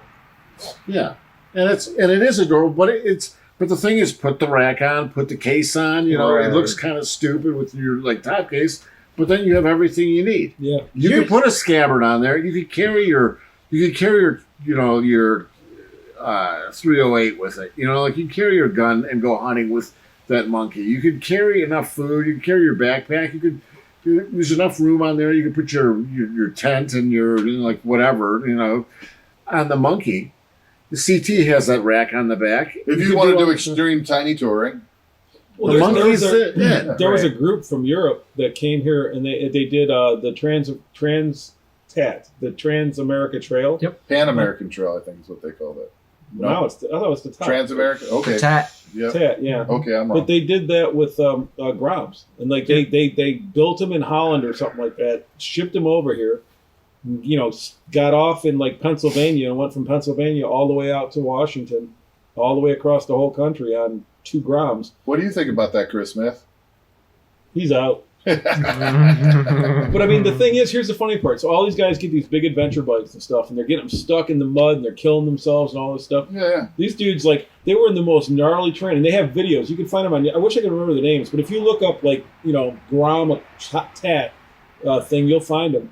But they were in the gnarliest sand and stuff, and they're just platypus footing it around and picking the bikes up. Well, yeah, they weigh 200 pounds. Yeah. I mean, you can't. I mean, I liked heavy. I mean, I've owned 6 or 7 Gold Wings, and I've owned 50s to the Gold Wings, and I used to like a heavier bike, but now, once I rode that monkey, it's you wish you had a little more power. You wish you could do hold 65, which you can't. You're going to be doing 50, 55, but. Well, also the sweet thing about one of those things is you get a little bit of a rack that goes in your receiver. You can just throw that thing on the back of your car, right. drive the 150 miles to where you want to go, then unload that and do whatever. Where is Honda and these guys? So Everybody says the same thing. If it had like a 175 or 200, at least you could do 65 miles an hour steady on the freeway. Why don't they do that? Why don't they just up these CCs by like 50 and give it that extra 15 miles an hour just to make it? I don't know why they don't. I mean, maybe it's a tax thing. I mean, I always thought like a lot of these things that a lot of the bikes you get are like driven by European tax laws. You know, like they say that it's... That's a slippery slope though, because these are bikes that are meant to be small. And if you bump them up to 150, 175, or even 200 cc's, then they're not small bikes anymore. No, but they can't. You can fit that in the same frame. Right, you can fit it in the same frame for a Chinese mini bike, but for a Honda, I don't know if they want to. I don't. Do you think a 150 though? I mean, say they bumped it up to 150, put out 12, 13 horsepower. You know, still at 10-to-1 compression. It would be still reliable. It wouldn't shake all that much. You'd probably have to put an oil cooler on it. You know, maybe this 125 is like the price, like they're hitting a price point. They don't have to put an oil cooler on it. Well, they already had the motor from the Grom. It's a Grom motor, right? What I'm saying, yeah, and that's what I know you're saying that. Well, they don't have to develop another motor. You don't have to do anything, but it would be nice to have just have. But they have a little more. Don't they have like the CF ones or CFR or whatever the fucking dirt bike 170 and all? Right, that's a totally different motor. That's an upright. That's not a horizontal cylinder. That's a vertical cylinder. And I know I'm talking from the chassis too. It's like if you up the displacement a little bit more, the more you go up in power, the more the sketch factor goes. Right, you don't have the brakes. I mean, you don't have the brakes to stop. But I mean, seriously, that bike you can get ABS. You have 2 disc brakes. That's true. So if it can handle 10 more horsepower. But I'm just saying, 10 more horsepower. No, 10 horsepower. No, sorry, not horsepower. Miles per hour. 10 miles per hour. 10, it could handle 10 more miles. That's per what I'm hour. sorry. Yeah, that's what I meant. I mean, but I would say that if you did that, you'd have to have ABS on it, and you'd have to have like some more of these safety features. And you got to remember, you're on 12-inch wheels. Yeah, 12, and it's sketchy at 55. The thing gets sketchier. It's not really that bad, right? But I mean, you look at the Super Cub versus with 17-inch wheels versus the Monkey with 12-inch wheels, and the Monkey's great at low speed, and like when you're doing stuff around town, it's perfect. I mean, it's like, but dude, you get up to 55, it's a little sketchy. The difference of getting out of a car's way on my TNT 135 compared to the Chinese Grom, which still did like 55 miles an hour. But like this one has more punch in 4th or 5th gear. Right. It makes it very much safer because I can get the fuck out of the way of a car. You know what I mean? Like in the other one, you're like kind of stuck. You're like, sorry, I'm trying to move. Right. It was like us going up hills with cars behind us in New York. You know what I mean? Like we were at, my wrist was smashed into the bottom of the throttle and we couldn't do anything. The Monkey's like either off or the throttle's off or on. They might as well just put a toggle switch on it, Right. So. And I mean, to be fair, Vespas have 12-inch wheels and they also have 300 cc's. So, yeah, and like Vespas do 85. Yeah, and 85 would be a little bit much for a Monkey, but it'd be nice to know it could do it. Like if you needed it to, or at least use that torque to get up a hill and do 70. Or something like that. That being said, a Vespa GTS is much larger than a Monkey. Right. Okay. Well, if you want something bigger, get the 302. Yeah. That's really yeah. At some point, then then at some point you have to trade weight for power. So I mean, that's what you're doing right there. Right. Are you selling to a 125 market or are you selling to a 300 market? Because there's there's different. Yeah, but I mean, even seriously, 150, you couldn't put the 25 cc's would give you 2 or 3 more horsepower, which would be. To me, would give you a steady 55. It would give you a little more torque. Yeah. Well, that's if those things stick around long enough, they'll be big bore kits. Well, I'll put it this way, No, they already have them. Yeah. I think they have like 188s for them or something. So on my TNT, they sell a 155, but unfortunately, you have to get a whole new injector and also a computer. And at that point, you're into it for $1,000 for 15 cc's, or 20 cc's. Sorry.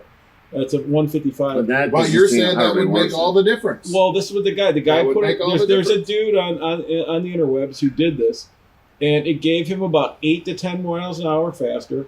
It gave him enough torque that he was able to drop the rear sprocket down to make him get a few more miles an hour faster. And now he said, like in 5th gear, he hardly ever shifts. Like in 5th gear, you can do 25 up to 60. But you know what? I spent hundreds and hundreds of dollars on a ruckus to get, and, you know, I listened to all the pundits on the thing and how much, you know, like what, you know, but most of these people spend all this money and then there's non-empirical data. It's The best like, thing that I ever it's like it feels faster. I think I'm going Right. faster. So the best thing to make a 50cc ruckus faster is to buy the 150 China motor and stick it on there. Yeah. And it makes it ferociously, Well, hilariously fun. Right. And I used to be a moped guy, and it's like you always tried to get 50 miles an hour out of 50cc, and it's like as soon as I was old enough to buy a motorcycle, it's like, well, now I have a 250. Who cares? Yeah, You know, buy another bike. But what I'm saying is that I don't trust anybody with like the I put this pipe on and I know it's running faster because I think it is. I mean, Right. because I feel like it's going Yeah, you faster. want empirical data. I want to see it on a dyno, and every dyno and all the dyno data I see on anything that, like, all these mods. These guys do like 100 mods on these things. They do the intake mod, the ECU, the exhaust, everything. It's like they pick up like a half a horsepower. And it's like you're spending $600,000-700,000, Dude, and you're picking up a half a horsepower. I mean, to me, it's not worth it. if you want to laugh your ass off, go on Facebook and go on the Grom clone boards and groups and stuff like that. These dudes are like, I'll never spend $3,000 on a Grom. Then they buy like the same bike I used to have, the Chinese bike, which mine I just bought literally just, China virus. Yeah. But like, I didn't want to do anything, whatever. But then they'll spend, like one dude spent $1,500 on wheels, like because they were fatter or something, and then extended swing arms and chains and intakes and carburetors. By the time they're done, they have $4,800 into this bike that the frame is just breaking because it's shitty metal. It's like, oh well, you could have put 4,800 to almost get you like a CBR 300. Or something. Exactly. Like, I think it's a different thing though. At that point, it's like you could spend more money on a better bike, but at the same time, you're modifying what you already have to be your own. Yeah. And a lot of people are willing to spend a lot of money. But it's funny, like, because the price, the entry into the game is so low with those bikes, that people buy them with the anticipation to modify them, and they've never owned a screwdriver. So like, you got to see some of the questions, like, what is this wire? My bike won't start, and it's literally the spark plug wire. Like, they don't know how to put it on the spark. There's plug. no gas coming out of this. That's the spark plug. The wire. best is everybody gets them, and they obviously ship with shipping oil, which is not motor oil. Yeah. But the that's guys, great though. That at least somebody has something that they can not make a huge. Right. You haven't made a $10,000 mistake yet. You're right. But there's an awful lot of guys that just run the bikes, like they start them up and run them, and they're like, it ran for like 30 minutes, and now it won't start. And everybody's like, did you change the oil? No, why would I do that? It's like, oh. It's brand new. Yeah. It seems to be, the metal looks really silvery. It's like metallic silver spray paint coming out of the oil thing. And you're like, oh, that's not good. Speaking of which, I should change the oil in my Piranha engine, because I have not done so yet. I stopped. Yeah, I would. I mean, Oh, yeah, I would too. You want to change it when it's broken in, not broken down. Right. Yeah, right. I stopped on the way here. I finally got, so nobody had an oil, like I changed the oil in my 135 twice already, but nobody had an oil filter for like the longest time because it actually has a paper filter. So Renee finally got them in, and I was able to get one today. I'm kind of scared. I wonder what's going to happen when I take that filter out. well, you'll be okay. Oh, it's going to be beautiful. It's going to It's look like it's going Christmas. to be silver, but Should have seen the oil that came out of the transmission of my Yamaha. Oh, wow. I mean, it was completely dry, and I filled it up, rode it the 100 miles, drained it, and I was like, oh my God. So did you ever get your points sorted out of that thing, or what else is there? I haven't done anything on it. I've kind of been trying to take it easy because of my arthritis in my hands has been acting up. So I rode a bunch last weekend, which means I didn't get to wrench. Gotcha. All right. That's good. We think it's the commutator just needs to be cleaned. Okay. Everybody was wondering because we heard the stories, so we had to fill them in. All right, so Smith, take us out. Yeah, there we go. There he went. And on that note, drive fast and take chances. Well, actually drive today,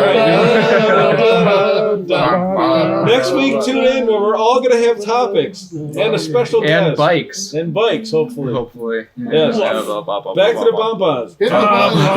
Oh, you just hit. We're done. Big chances.